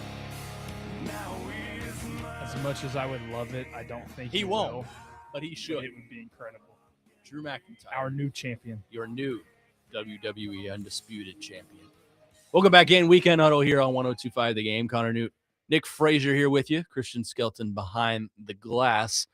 The first team All-Pro team for the NFL came out today, and you will be happy to know there are a couple Tennessee Titans on there. Let's just go down the list here. Quarterback, Matthew Stafford, which is big news because that means he's over Drake May. Drake May made the second team all offense. Running back, Bijan Robinson. I'll give you one guess who the fullback is. Robert Ingold. No. Kyle Juszczyk. Kyle Juszczyk. There's only two fullbacks that are really known. Right. And then Patrick Ricard with the Ravens. They would make hell of rugby players. Yes, they would. As 5'8", absolutely. Your wide receivers, Puka Nacua of the Rams, Jackson Smith and Jigba of the Seahawks, and Jamar Chase. All-purpose, Christian McCaffrey of the 49ers. Tight end, your boy, Trey McBride. Left tackle, Garrett Bowles for Denver. Left guard is Joe Tooney for Chicago. Center, Creed Humphrey of the Chiefs. Right guard, Quinn Miniers. I don't know much of the Denver players. Quinn Miners of the Broncos. And right tackle, Penei Sewell of the Lions. Here we go. First team all defense. Your edge rushers, Myles Garrett, Will Anderson Jr., and Micah Parsons finds his way on here. Interior linemen, Zach Allen of the Denver Broncos and Big Jeff Simmons of your Tennessee Titans. Linebackers, Jack Campbell of the Lions, Jordan Brooks of the Dolphins. Cornerbacks, Derek Stingley of the Texans and Quinyon Mitchell of Philadelphia. Slot corner, Cooper DeJean, who is the luckiest man in the world right now. You can look, but you can't touch. And safeties, Kyle Hamilton of the Ravens and former Titan, Kevin Byard. Led the NFL in interceptions. Yes, he did. 7. Your specialists, place kicker, Will Reichard of Minnesota. Punter, Jordan Stout of Baltimore. Kick returner, former Wildcat and former Commodore, Ray Davis. Punt returner, Chimere DK, who led the league in all-purpose yardage. Congratulations to the two Titans. Special teamer, Devin Key, and long snapper, Ross Mastischik, I think. This came out from Paul Kaharski about 20 minutes ago. First place votes are worth 3 points. Second place worth 4. 50 voters. Here are the Titans that were voted. Left guard, Peter Skoronski with 4 first place votes.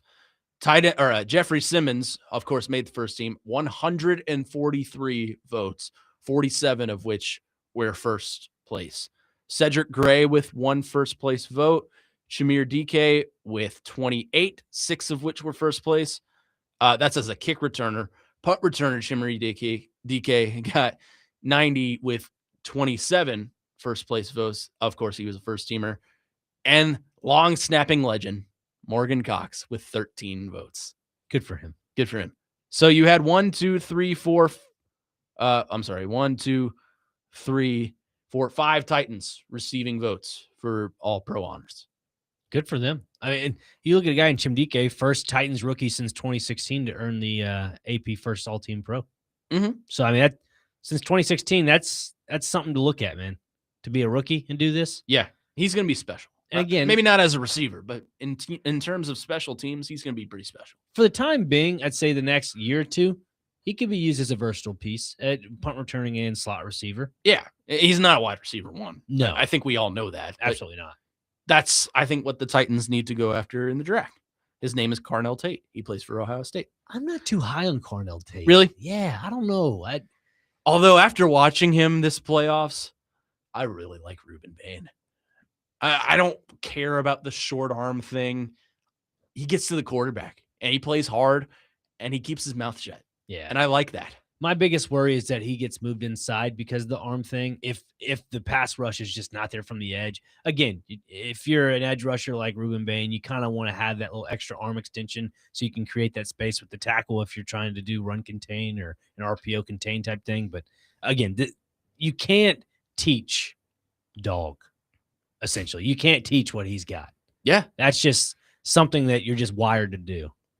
He is the meme where it shows like the x-ray of the rib cage and there's a dog inside? That's him. Yeah. He's got a dog in him. And I really like the way he plays. I like Arvell Reese. I was originally an Arvell Reese over Bain guy. Mm-hmm. Now, after watching both of them play, especially head-to-head, I really like Ruben Bain.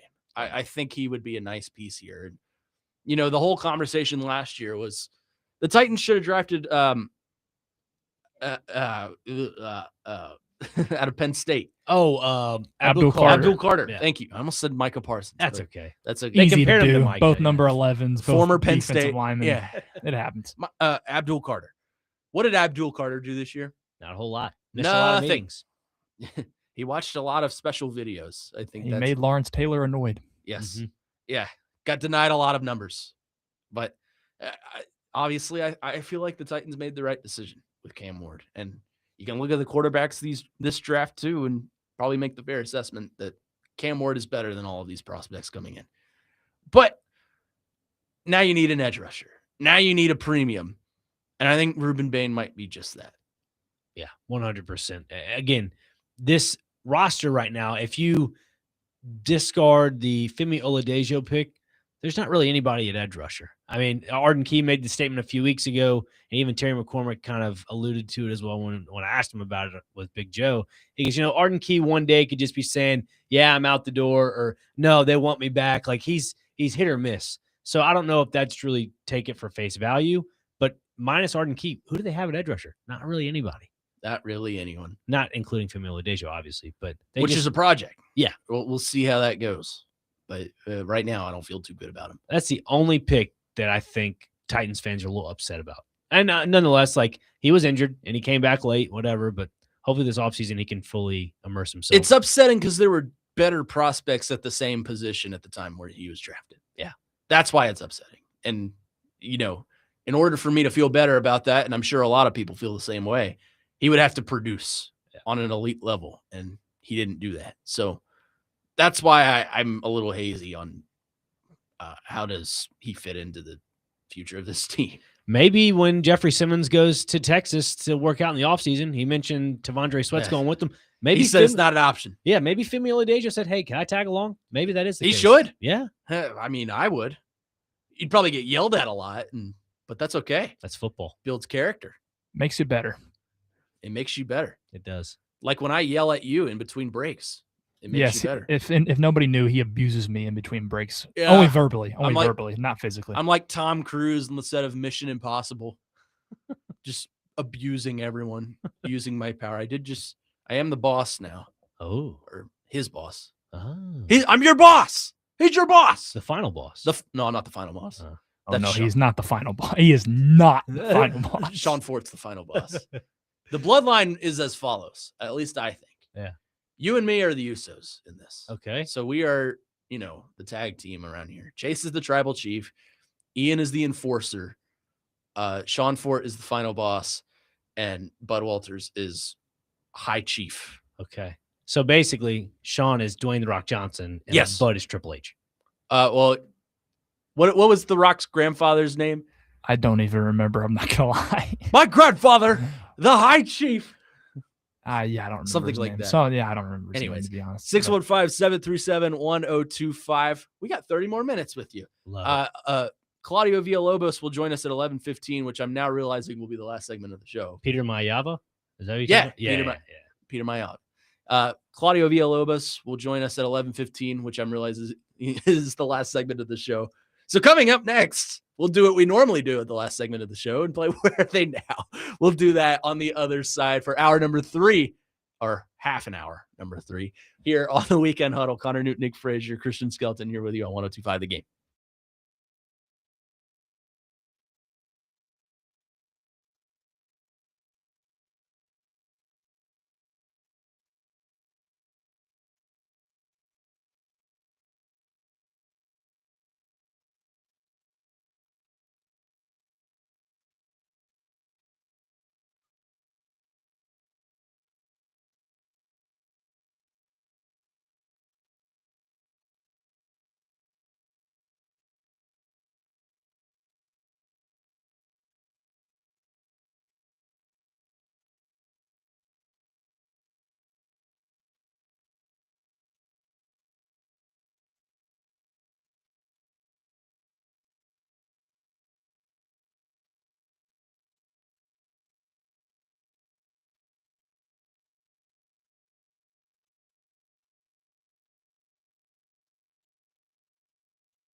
30 more minutes on this program. I guess you could say half hour number 3 here on the Weekend Huddle on 102.5 The Game. Connor Newton, Nick Frazier, Christian Skelton here with you on this fine Saturday. We're broadcasting from the Busy Bee Plumbing, Heating, and Air Conditioning Game Nashville Studios, home of the $99 yearly Beehive membership, where the buzz is always about great service.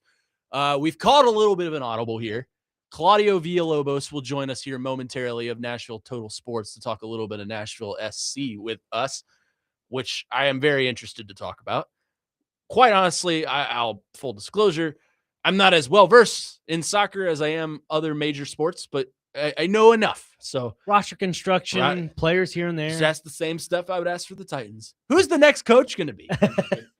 Well, this Callahan's sticking around. This Brian Callahan's sticking around. And this one's actually good at his job. Yeah. No offense to Brian, but I think he's just bad fit for the Titans. I don't think he's a very good head coach. I don't think he'll ever be a head coach unless he goes to the Buccaneers and just blows us all away. Not a leader of men. Not a leader of men.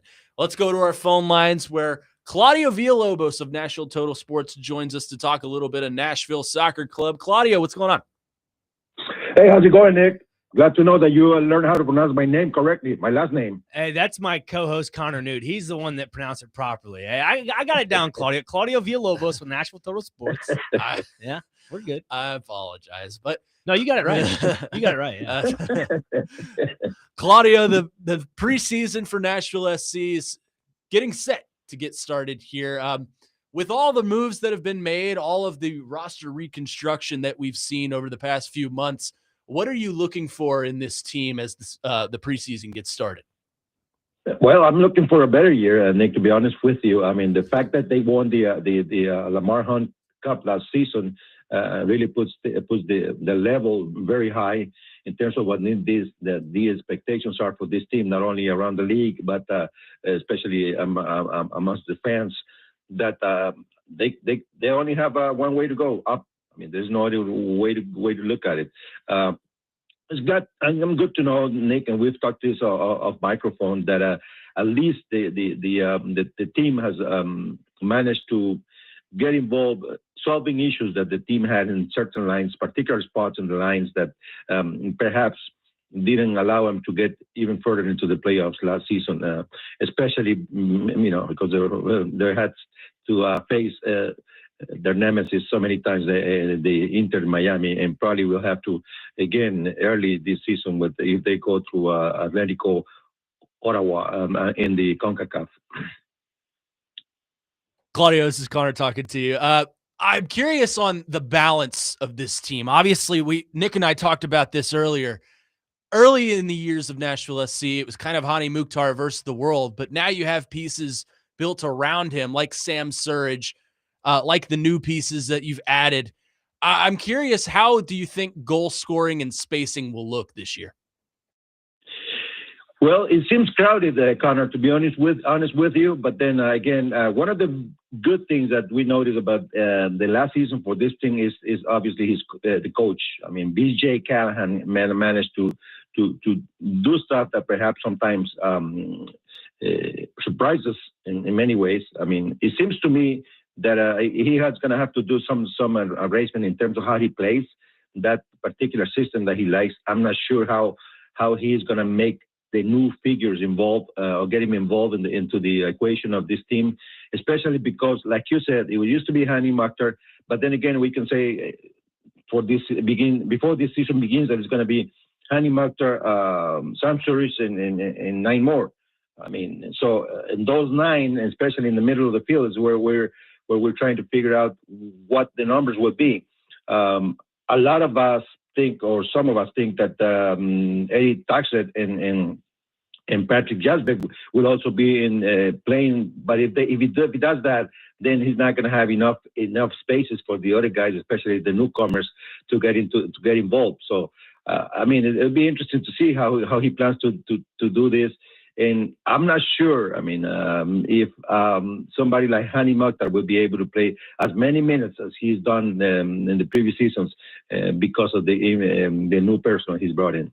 So adding on to that, Claudio, you mentioned, Hani Mukhtar and his position in that attacking role. It makes me wonder, too, with the new signing of Christian Espinoza, like, we talked about this off the air as well. He's a winger, obviously. You move on from Jacob Schaffelberg. Where do you see Espinoza fitting into this? Obviously, there's a versatility factor. You could play him at multiple positions, but where do you see him fitting in on day one? Well, I mean, the way I see Christian, especially we follow him through the years in the MLS, and the good thing about it, and I have to say this kind of a parenthesis here, when a guy like Christian signs a new contract as a free agent on a new team, that tells a lot about the quality that he's bringing to the team, even at his age, which is not a young guy, but it's not old either. Well, I mean, in my way of seeing this stuff, Christian will be the key factor in this team, or he has to be. Otherwise, they wouldn't pay the kind of money they did to get him involved. So what does that mean? I mean, I don't see, at least, I mean, I might be completely surprised, but I don't see Christian playing on the outside of this team. He's probably be right there, the number 10, and that brings up question right there, because the number 10, we know who that is in the team. Well, but I'm talking about the number 10 in terms of what he needs to do in the field. Something we've lacked, at least, and I'm involving myself as a part of the media that follows this team all year long, that this team has lacked for years, especially there's that particular number 10 that does the creation, the Pirlo, which, I mean, of course, I'm saying a big word here, but the maestro of the group. Yeah. That's exactly what I think he is, and that's what he needs. He's brought here to be. Now, how is that gonna fit in terms of what that Hani does moving forward, Nick? That's for us to wait and see. Absolutely, and adding on to the conversation of new players.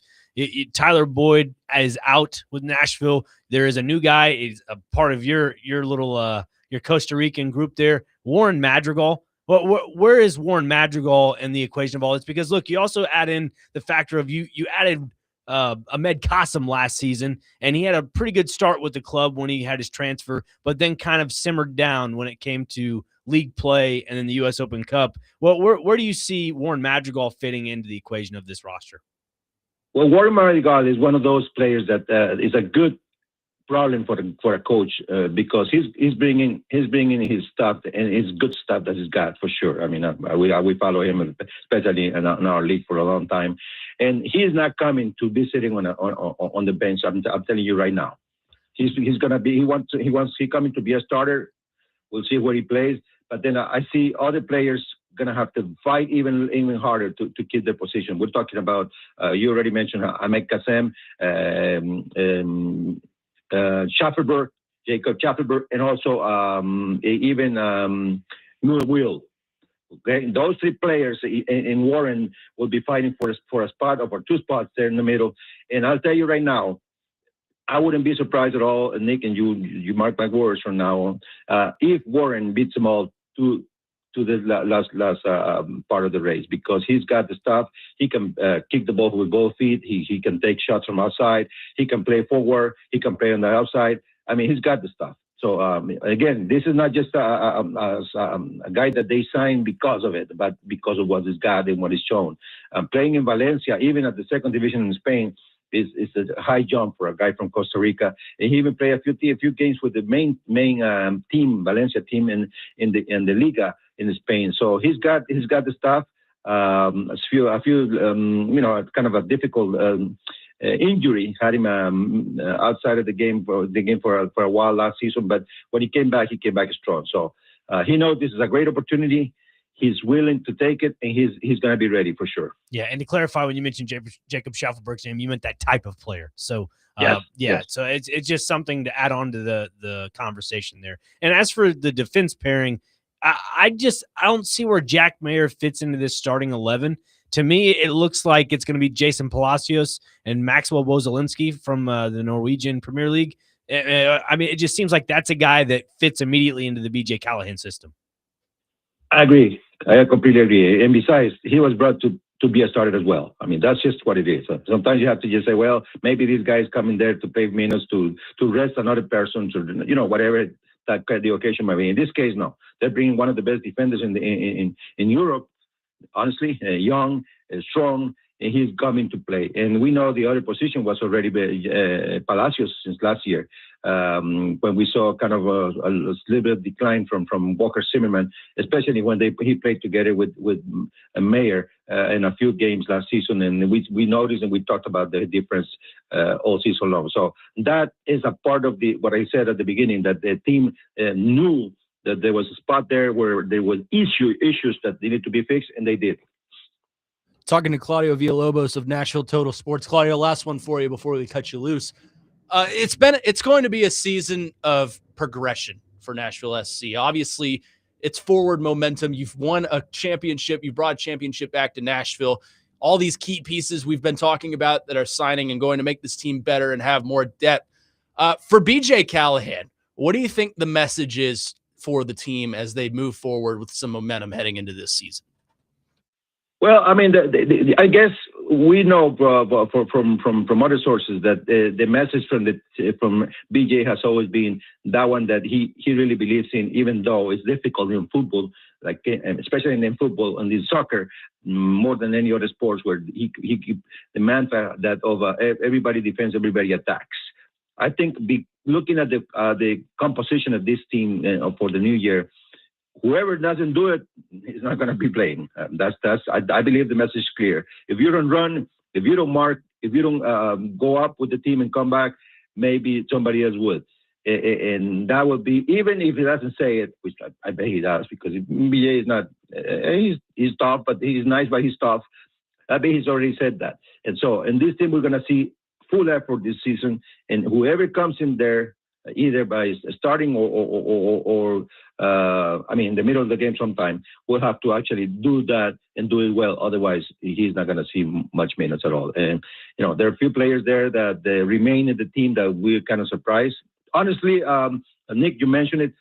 Boyd, I was surprised, and I told you off the microphone again that I was surprised that he was going to stay. I didn't see the reason why. But then the same thing could be said from Brian Acosta. I'm not sure. I mean, of course, the BJ obviously knows stuff that we don't. But from what we saw, I don't know if you agree or not, in the few games that Brian was able to come into the game, I didn't see. I mean, I just couldn't understand the reason why he was resigned. He's Claudio Villalobos of Nashville Total Sports, covering Nashville SC all season long. Their preseason beginning tomorrow, I believe. They have a practice. Is that what that is said? Correct? Yeah, they have a preseason practice tomorrow. All right. Well, Claudio, appreciate the time. Thanks for joining us, and we'll do this again soon. All right, Nick and Connor. Take care. We'll see you tomorrow. Happy New Year. Happy New Year to you, brother. Thank you. You can't say Happy New Year. It's past the 7th. Larry David. Whatever. Larry David says we can't say it anymore, so we're not going to say it. Oh, well. Appreciate Claudio for joining us. Fun to talk a little bit of soccer. A little change of pace from the other football, the more superior football, but that's okay. Yeah. Coming up next, we'll wrap things up the way we know how, with a little bit of Where Are They Now? The revised version that everyone just loves. We'll do that. It'll be great. Sorry, I'm fighting back belching right now. That's okay. We'll do that coming up next right here on the Weekend Huddle on 102.5 The Game.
I mean, this needs to be played every single time we play this game. It might not be a bad idea. This might be a new thing. Are you familiar with this trend, Fraser? There's a new trend. This is the song that people play when it's like washed players. Really? Like Mark Gasol playing for the Lakers. Celtic Shack. Yeah. Brooklyn Nets, Kevin Garnett. I really wish I knew this. So that's the song. Okay. I'm petitioning that's the new theme song. Yes. I'm all for that. All right. You know the rules. We've revised it. It's just career paths at this point. I guess it's we still haven't established who goes when. So I guess it's just go ahead. Let's go Mike 1. Just doing a full triangle. Round robin? Yeah. So I ask him, he asks you, you ask me? Yeah. That's fine with me. Yeah. All right. We ready? I guess so. All right. Go for it. Hit the music. Oh, okay. I thought you put it at me. Hit the music. Oh, man. All right. It would probably be important if I had someone pulled up. Oh, I got you. If you want, I got you. You could go first. Okay. Prepared as always for this game. Oh, yeah. All right. Drafted in the second round of the NFL draft by the Philadelphia Eagles, followed by the Buffalo Bills, Kansas City Chiefs, and the Tampa Bay Buccaneers. Oh. That. Yeah. Defensive or offensive? Offensive player. Off. Of course it is. 2-time Super Bowl champion, by the way. Of course it is. 6-time Pro Bowler. Oh. No. He played for the Lions. Dang it. I know it's not, but I'm going to guess Sammy Watkins. It is incorrect. Who was it? He has to guess as well. Oh. Isn't it like all of us guess it? Oh, is it? Yeah. I thought that's okay. Didn't we do that last time? Yeah. Okay. Christian, you have a guess? I honestly wasn't listening to the team, so you can just go ahead and say it. I was multitasking back here. I'm sorry. You're good. The Eagles, Bills, Chiefs, and Buccaneers. Offensive player. Second round draft pick for the Eagles. LaShawn McCoy? Bingo. Wow. McCoy. Look at What you. a pull. That's good. It was the Chiefs that threw me off. Yeah. He had a short stint with the Chiefs. It was like one season. Yeah, I heard Eagles Bills. I was like, that's gotta be shady, right? Like I was like, I think it is. But I was like 20% confident in that. The back end of that career path of Chiefs Bucks for 1 year apiece, you're just like, wait, what? Yeah. All right, I'm ready. Yeah. All right. Football player out of Michigan State, Pittsburgh Steelers, New York Jets, Kansas City Chiefs, Baltimore Ravens, Tampa Bay Buccaneers. Ooh. Whose turn is it? You go ahead. You can go. Le'Veon Bell? I'll go with Le'Veon Bell. That's Le'Veon Bell. Let's go. All right. That's pretty good. Should we just go like whose line is it anyway where the points don't matter? Sure. No one wins. We can do that for today at least, if Yeah. nothing else. Right because now I know it's- you're busy and I in 30 minutes I'm checked out. Right now it's 2-1-0 to Okay. Christian Skelton, 1 zip. Okay. All right, Christian Skelton. He's dominating today. All right. We have a football player that played for the New York Jets, the New England Patriots, the San Diego Chargers, and the Baltimore Ravens. I'm really bad today. This is kind of a tough one, to be fair. And what are the teams again? I'm sorry. It was the Jets, Patriots, San Diego Chargers, and then the Baltimore Ravens. Baltimore Ravens, goodness gracious. Darrell Revis? Not quite. He only played with the Jets his whole career, Yeah. right? Yeah. What am I thinking? I thought he had his little stint with the Patriots there. I thought so I think too. he did. Yeah. Okay. It sounds right. Connor. Let me hear him again. It was the Jets, Patriots, San Diego Chargers, Baltimore Ravens. Okay. Like I said, to be fair, this is kind of a tough one. Yeah. Offense or defense? Offense. Yeah, this is wrong, but no, I'm not gonna. He played for the Broncos. Antonio Gates. That is incorrect. It is Danny Woodhead. Oh, what a man.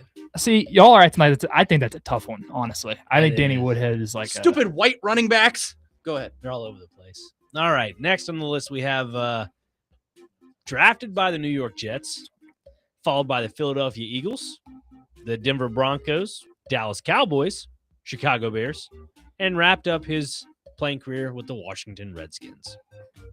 Offensive player. Notable offensive player. Today's a bad day for me. It's cloudy. That's why. Yeah. The brain's a little foggy. Give them to me again. We have the Jets, drafted by the Jets. Okay. Let me preface this. First round draft pick. Okay. Okay. Philadelphia Eagles, Okay. Denver Broncos, Dallas Cowboys, and then the Chicago Bears and the Redskins. It's a bad day. Bad day to be Connor Newton.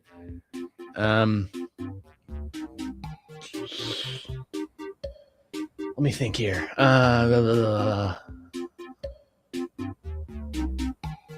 Tariq Cohen. Close but no cigar. I don't even know if I have a guess for this one. How about this? Quarterback. First round draft pick. Does that narrow it down a little bit? Drafted by the Jets, 5th overall, 2009. Mark Sanchez? I mean, on the money. I mean, well, I'll give you some. No, don't give me anything. All right. Mark Sanchez was the answer. Wow. Today is a very, very Christian Skelton. I know he's rolling. This might be my best performance ever. I'm not going to lie. He's on a roll. Yeah, he's rolling. He's rolling today. All right, here we go. All right, basketball player. Drafted out of Northeastern. Let's see his players. Played for the Dallas Mavericks, Minnesota Timberwolves, and is currently an assistant for the Denver Nuggets. This is a tough one. Go ahead, Christian.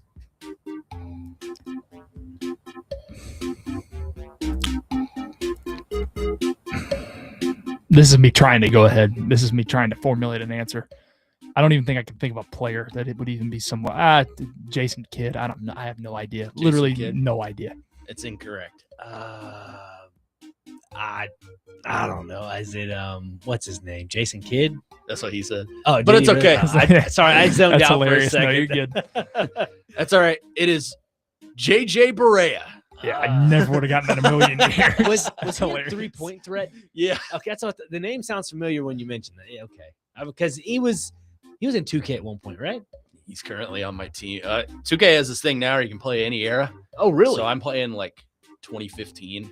He's currently my backup point guard, and he's balling. Peak NBA. Peak NBA. It's my childhood right there. All right, what you got for us, Christian? All right, next up, I have another basketball player. All right. Chicago Bulls, Minnesota Timberwolves, Philadelphia 76ers, Miami Heat, Golden State Warriors. That is Jimmy Buckets. You are correct, sir. Wow, Let's go. on the There we board. go. There we go. Okay. All right, here we go, fellas. Baseball player. Okay. Connor. Oh, no. All right. Kinley. Oh, I just gave it away. Is it Kinley Jansen? It is Kinley Jansen. Dang it. Current Detroit Tiger. That's all the right. first time I put this Hang game. So this on. guy's in the NHL. Oh, well, you just gave us the league. Yep. Let me just give me like 2 seconds here. Oh my goodness. I can't believe I did that. Unfortunate. Lack of professionalism from me. Let's go. Oh, I like this one. All right.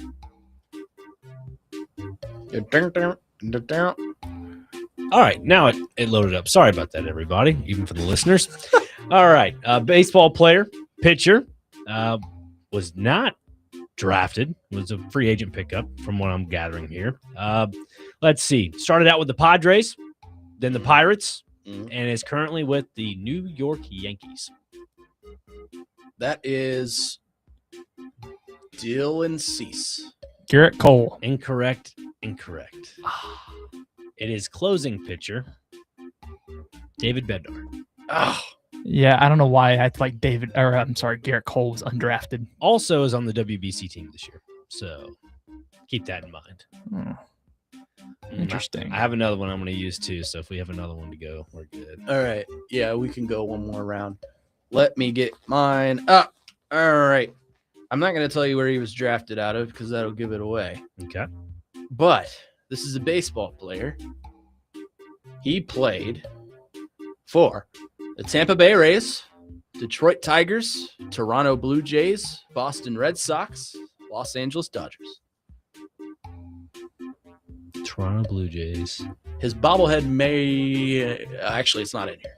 It used to be. Did he maybe go to the same high school as me? He may or may not be from Murfreesboro, Tennessee. Is it Mr. David Price? It's David Price. Okay, look at us. That's why I didn't tell you. Teamwork. That's why I didn't tell you what Yeah. what college he played at. Makes Yeah, the definitely would have given it away. He's 40. I feel old. He's a man. I'm a man. He's 40. I'm 40. All right. All right, what you got for us here, Christian? Well, we might have to get out of here. Okay, never mind. Never mind. That'll do it for us here. Apologies for the abrupt ending there, but that'll do it for us here on the program. Fun show today. Indeed. Some good work from you and from me and from him and from all of us here. Collective effort. It is a collective effort. We are the strongest glue. Collaboration, as the C word suggests. For Nick Frazier, Christian Skeleton behind the boards, I'm Connor Newt saying so long. This has been the Weekend Huddle here on 102.5 The Game. LSU and Vanderbilt basketball coming up next right here on 102.5 The Game. See ya! Clock makes us